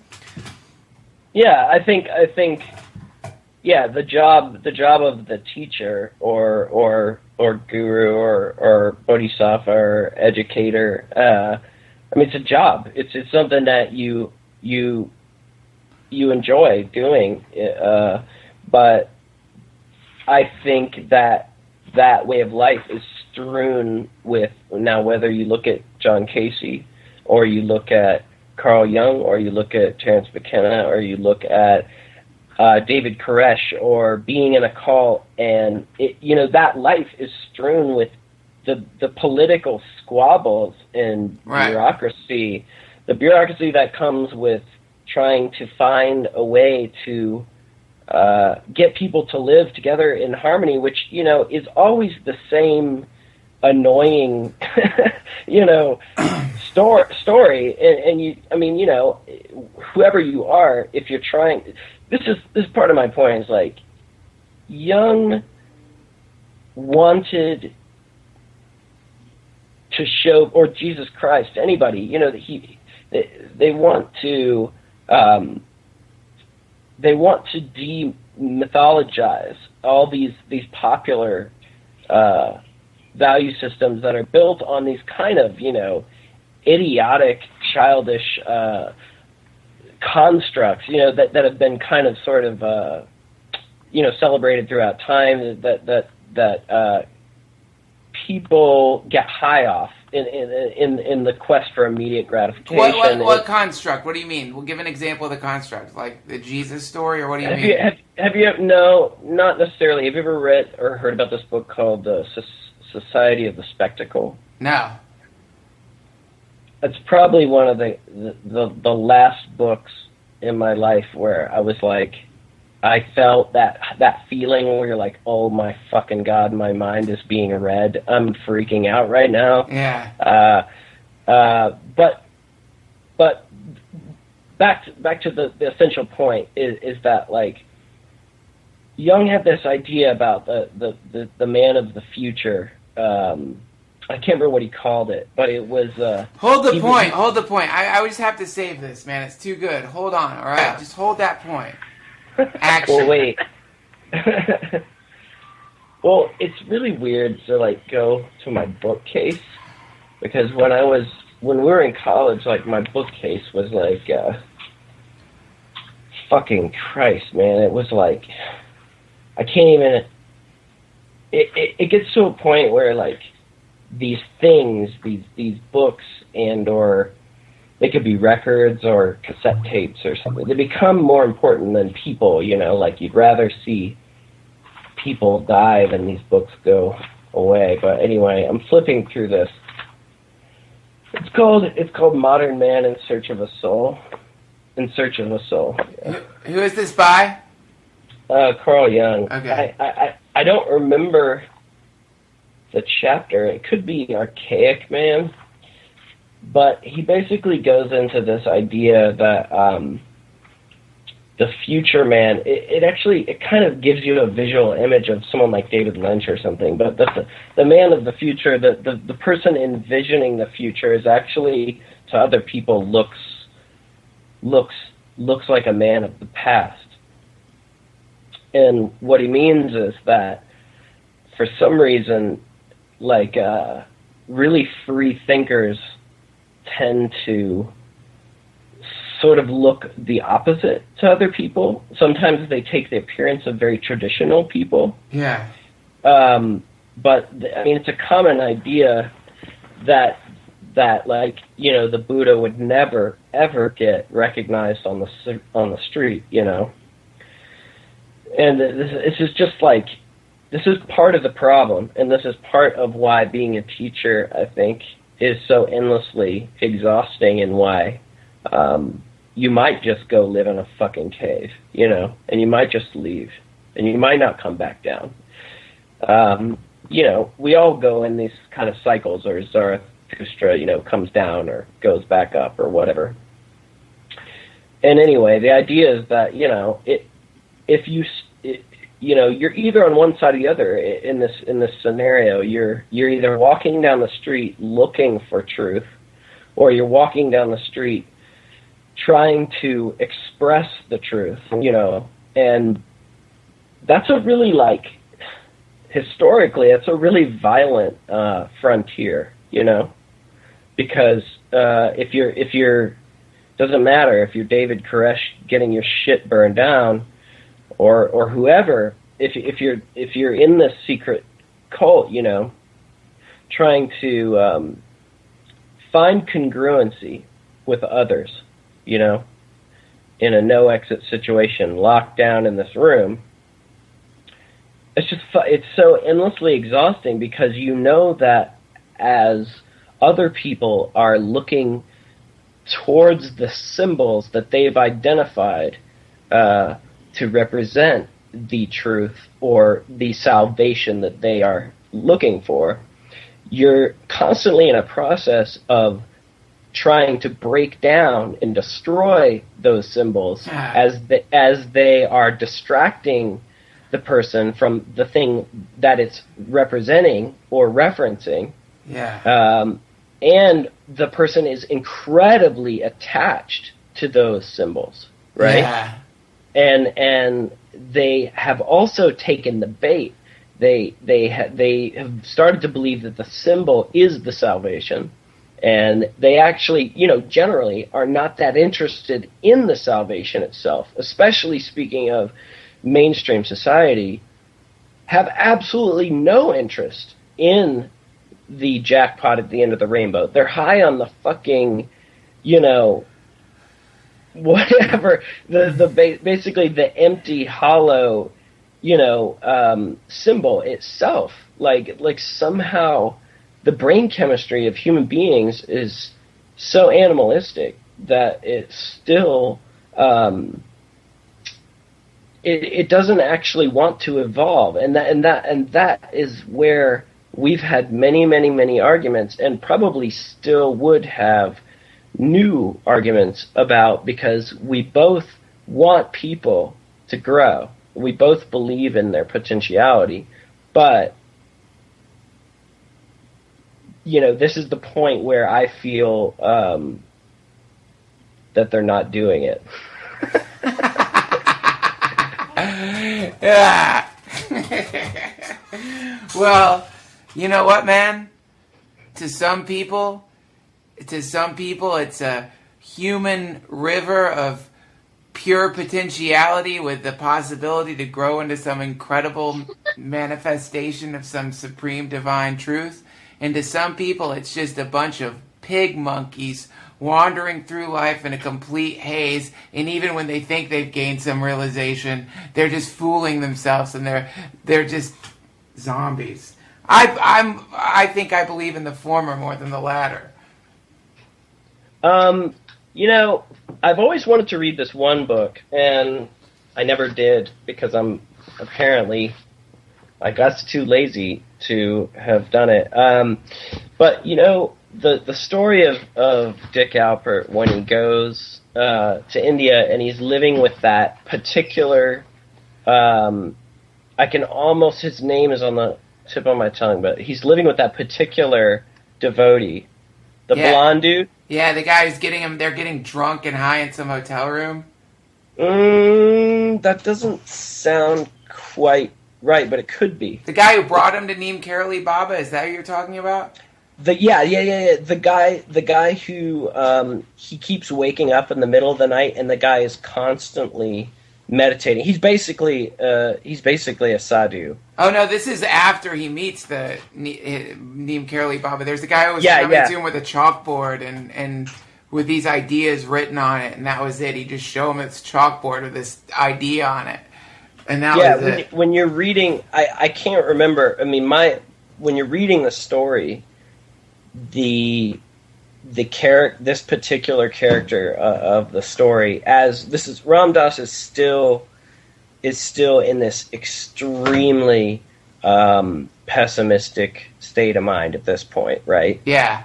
Except he's at the time, unless I'm remembering it wrong, but this is what I remember, is that he's living with this guy who's kind of his guide, his transitional guide.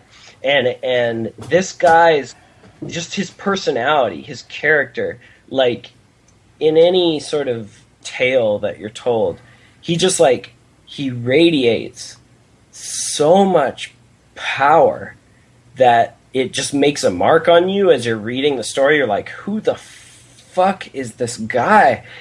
He keeps waking up.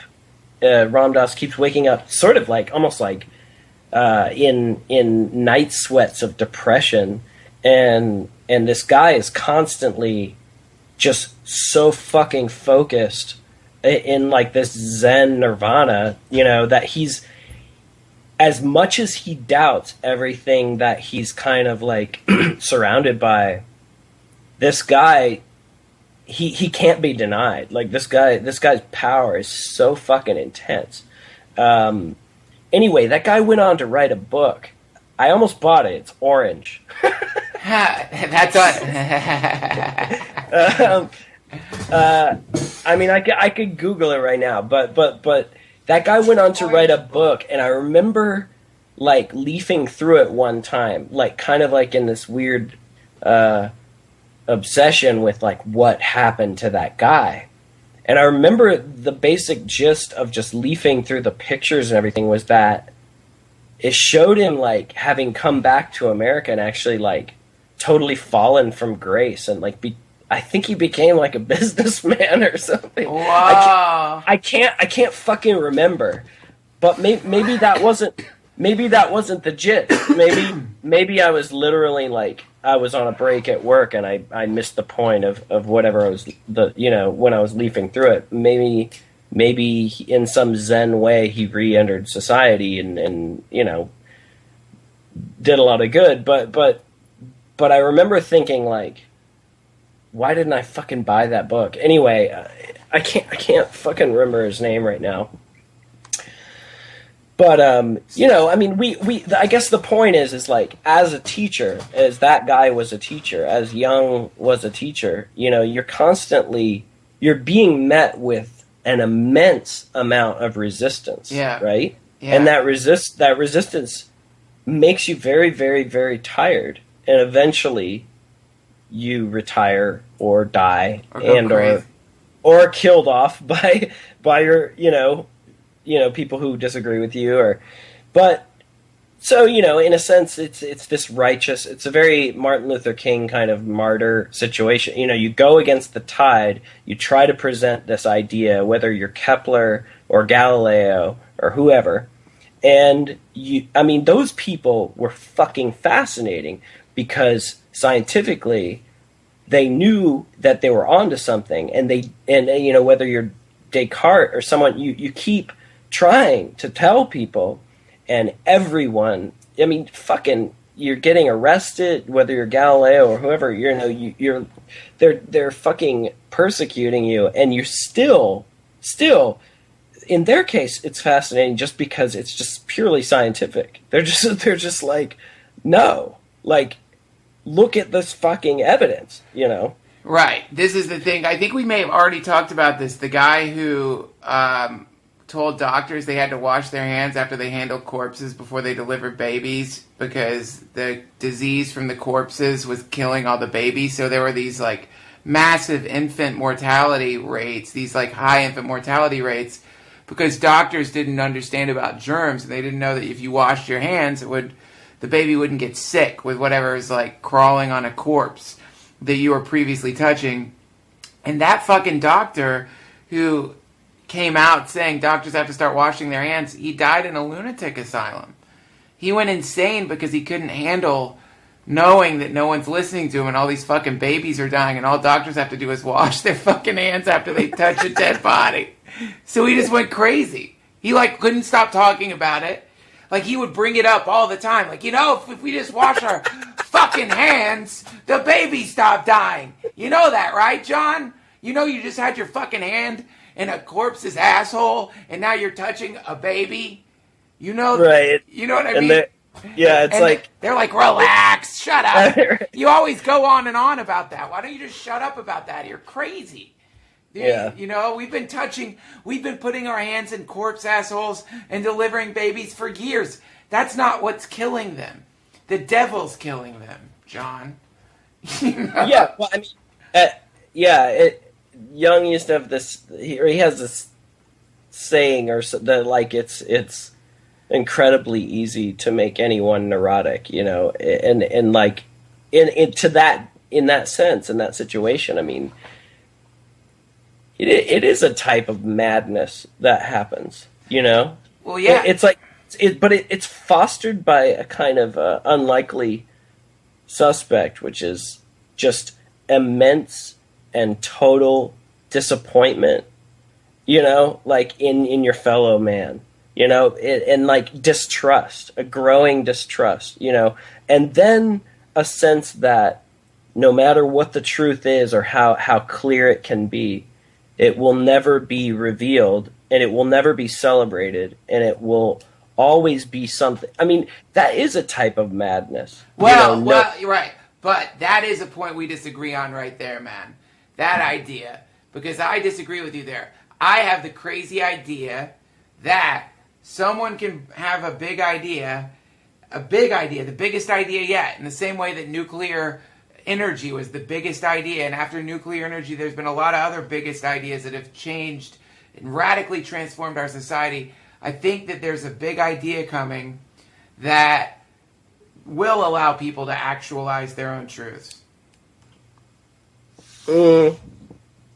I I tend to just kind of go back and I mean I've been stuck in this dynamic that we're talking about for, I'd say, since, you know, maybe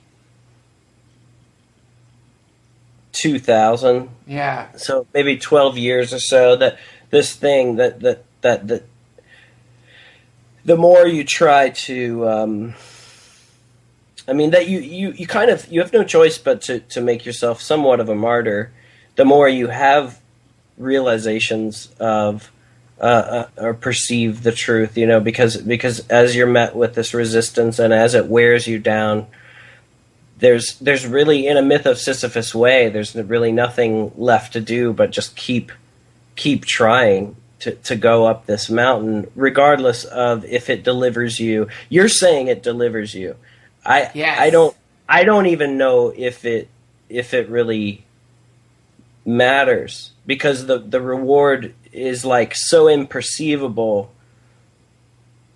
in this in my daily life. Okay, that, like, right. I have to find a way to just put my fucking feet in front of the other and keep doing what I'm doing.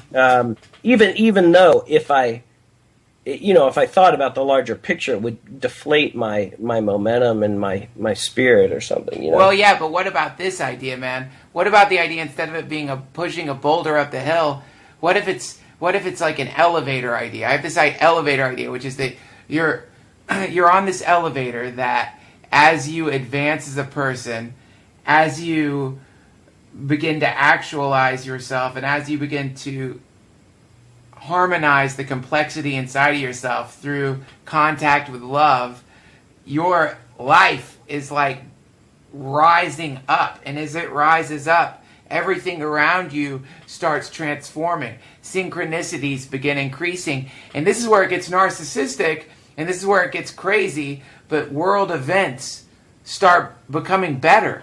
All of a sudden, weird technological advancements start happening around you. Now they've found a planet that they think can sustain life. Now they've found a meteor from Mars that seems to have an egg inside of it that shows that there's life. All of a sudden, as this thing advances, all of a sudden someone's invented teleportation. Meanwhile, your personal life is getting better and better and better because you've managed to get on the crest of the wave of time. And you've abandoned all the varieties of yourself in the subjective multiverse that you used to be, and they're all in hell. Some of them are at war. Some of them are existing in a world where a plague is struck. Some of them have had a heart attack and are now paralyzed. Who knows? So when you get this like weird thing in the Bible, in the New Testament, that Christ talks about, I bring eternal life. Believe in me and you'll have eternal life. What if what he's saying is connect with this like love energy, this super love energy that exists in the universe, and you will watch your entire planet transform. I think that I even think like Jehovah's Witnesses might believe this idea, like you get your own planet. You know what I mean? Maybe we wake up this round. Maybe we wake up this go around, all of us. Maybe they come up with something that doubles our lifespan in our lives. Some nanotech that reconfigures our bodies to cure aging. In our lives, that could happen. And we double our lifespans. And then in that amount of time, some other great advancement happens, And the next thing you know, we've uploaded our consciousness into some spiritual cloud computer, and we just wake up. Bling, eyes open, the eyes of the planet open. That could happen. Yeah. I guess I would say it's a bit more realistic, though. Yeah. In my world, I'm sure that the boulder, as it's getting pushed up the mountain, doesn't like lift off and like go into boulder samadhi, but that we like as the teacher or the bodhisattva, goes through his own feelings of doubt and his own feelings of failure and his own feelings of confusion and his own sense of cycle of inspiration versus deflation. We also have this dynamic as a whole organism, that there's the truth as it's something we all experience sort of maybe privately or in moments, and we all kind of maybe experience the same thing in those moments or in this unifying way. And then there's the culture of these truths.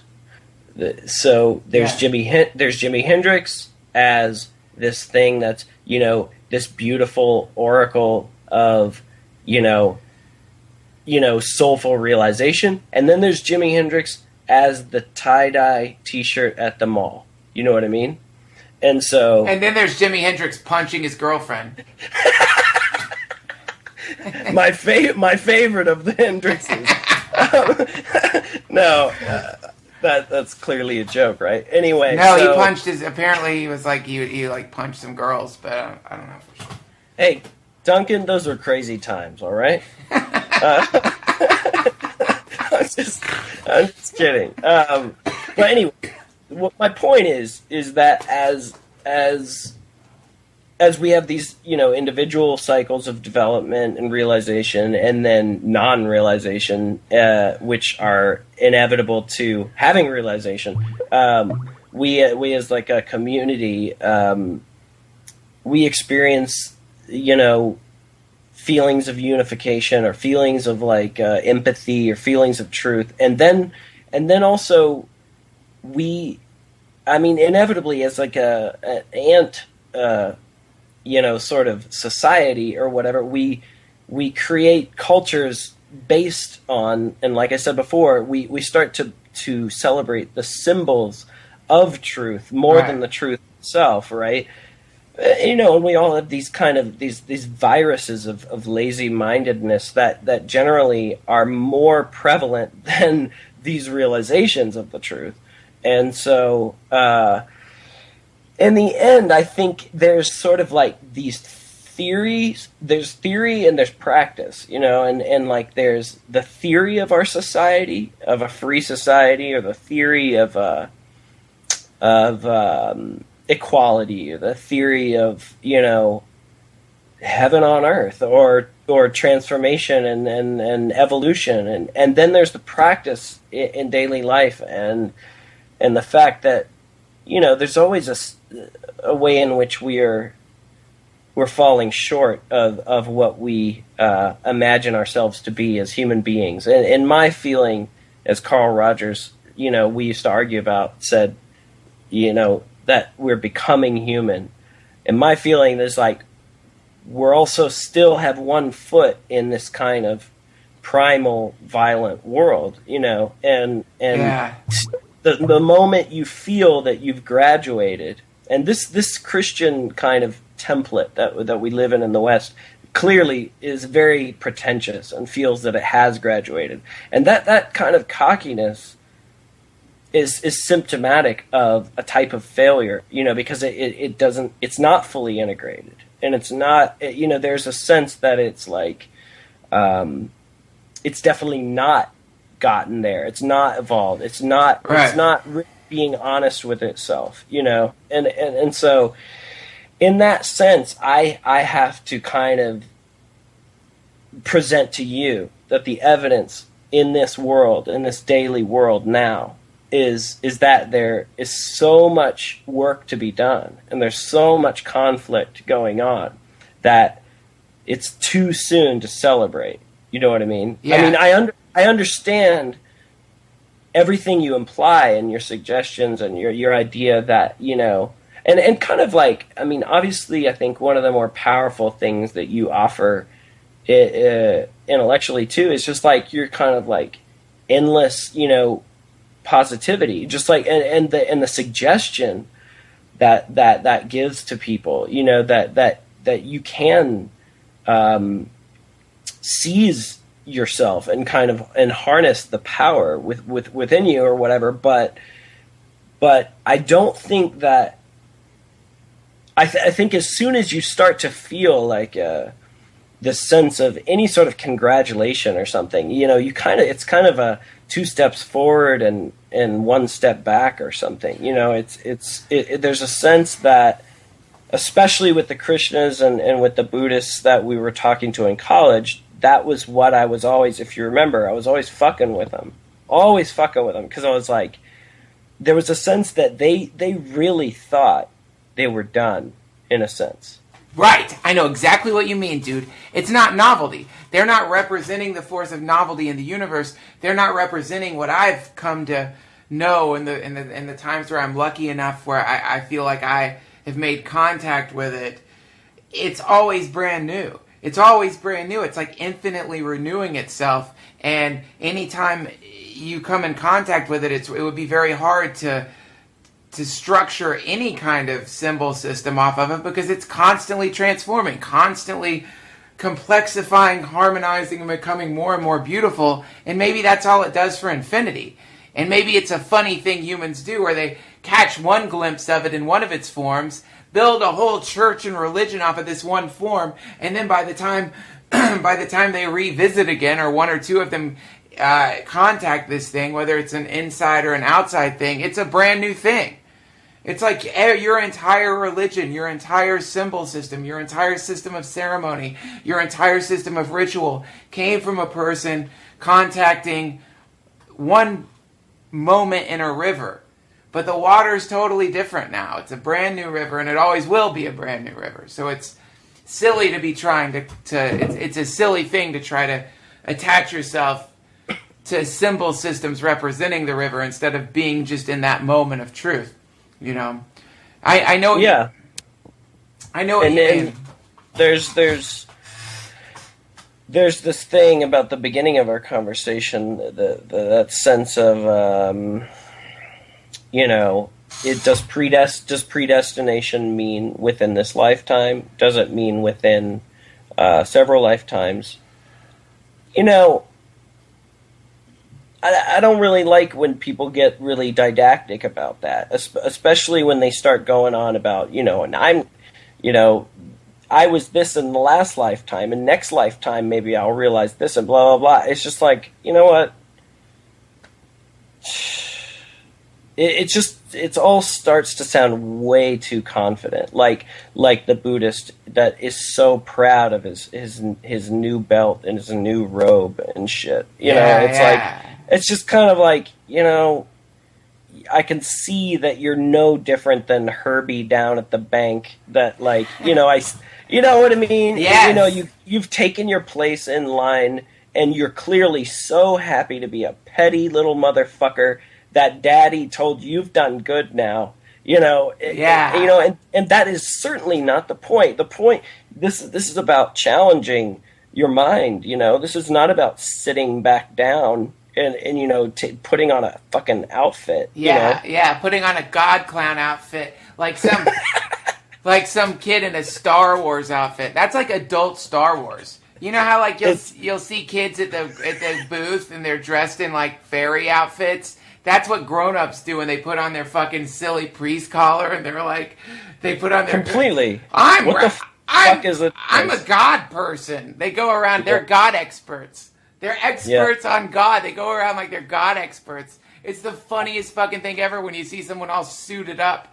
There was someone in the elevator all suited up with a fucking white thing and weird red crosses on his shirt.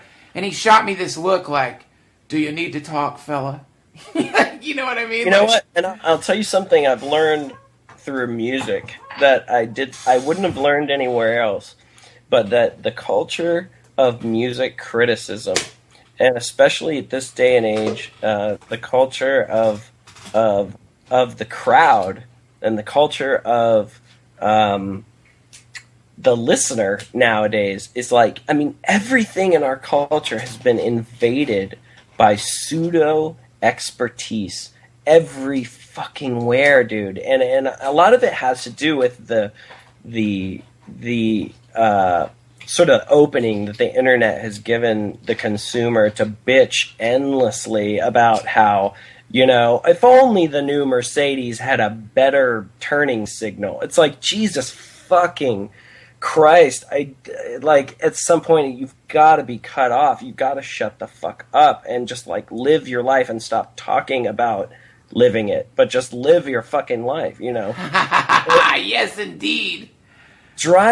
It threatens all of us with madness. I mean, we're all sickened by the reflection of each other's like own petty squabbles about fucking nothing. I mean, have you ever looked at fucking Yelp? I mean, looked up well, these Cheerios clearly don't have the texture, dude, of the old Cheerios. Dude, I just saw this thing on Reddit, which was an Amazon review of a carbon monoxide detector, and the first sentence was, "This saved my child's life," and they'd given it 4 stars out of 5.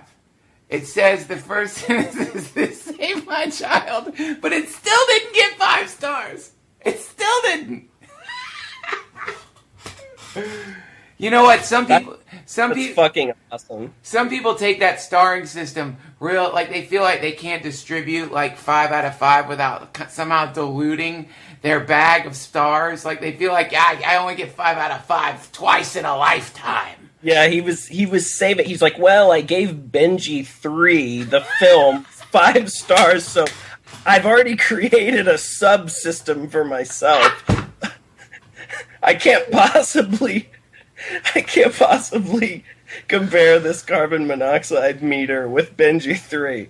The star system's so funny, man. And when people leave comments and rate things and act like they're experts, everyone's a goddamn expert, man. It is very strange. Everyone feels like they've really gotten the system down and they know how to quantify everything according to some bullshit idea, which is ultimately just how it made their monkey brain feel momentarily. I'll give it a 2.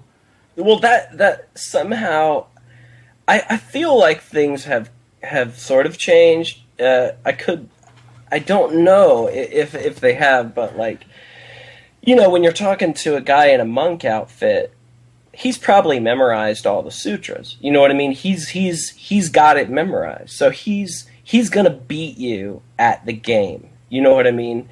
So in other words, he's gonna prove to you through literal, you know, symbolism that he is an expert, which, you know, spiritually means nothing. You know, has nothing to do with actual evolution. So, but there's something about modern society where we've gotten to a point where people are experts, but they know nothing. They've never even studied. We're talking about massive fleets of people who have never even studied what they're lecturing, you know, people on. You know, like, meaning the consumer now is telling you, you know, how to, you know, paint oil paintings when they've never even touched a fucking canvas. Well, what they've learned is confidence. Like what people, there's a quality in dumb people, and the quality is often confidence meeting this state of knowing nothing. And that combination is one of the most trying things to be around. You know, because you just know that you know what they're saying is wrong.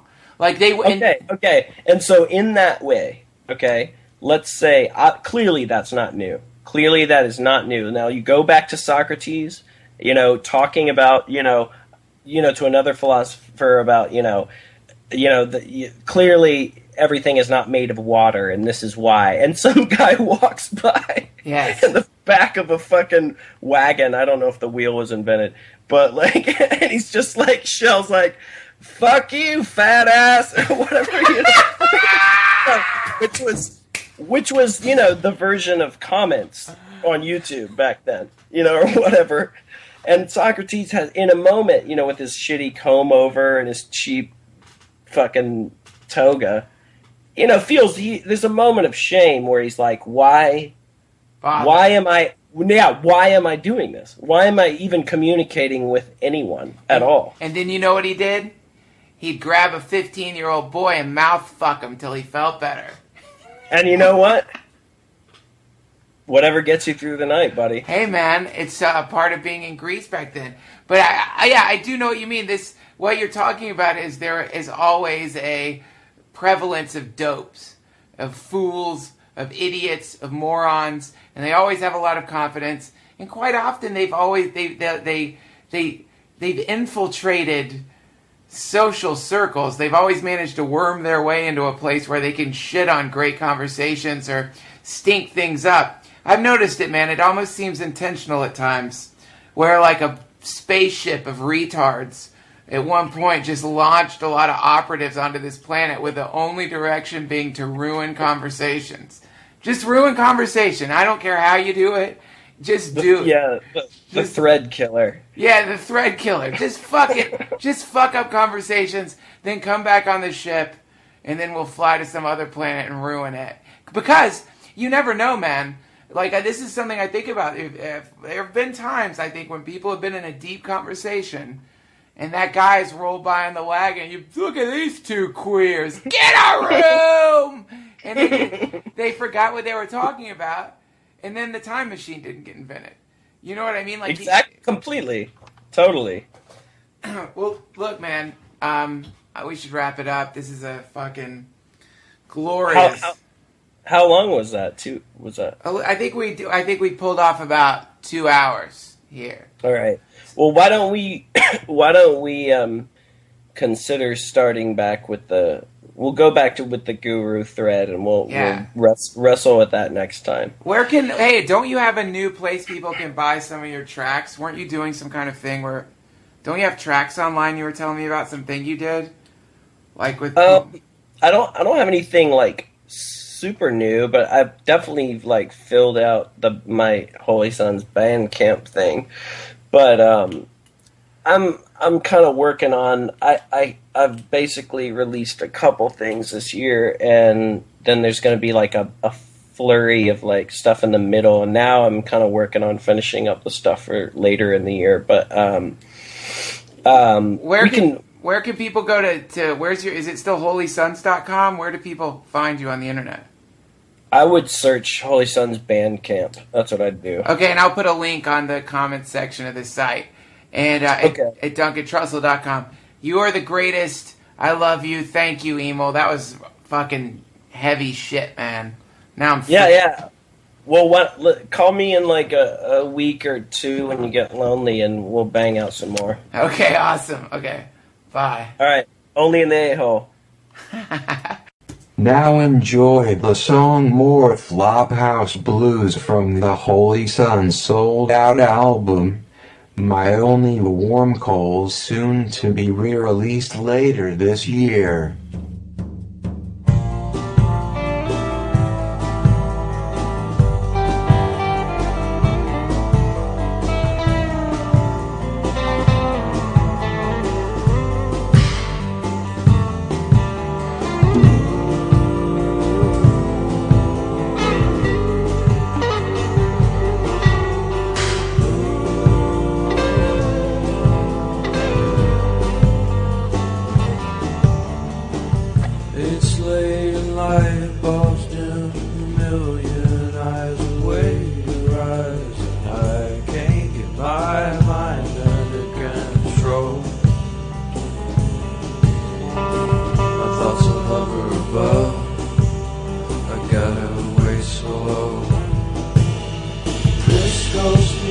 Conduction, and I feel you deep low.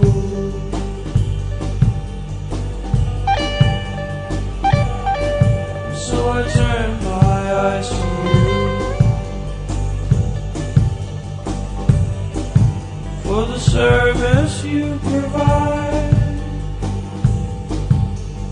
Bring me into my body better than anyone alive.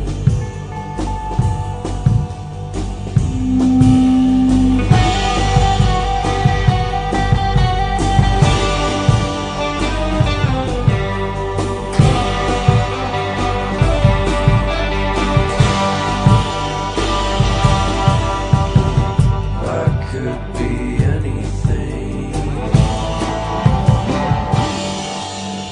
but I am enslaved.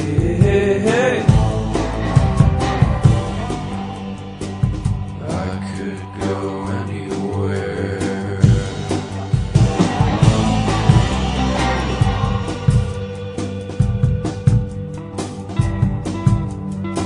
So see, I like it this way.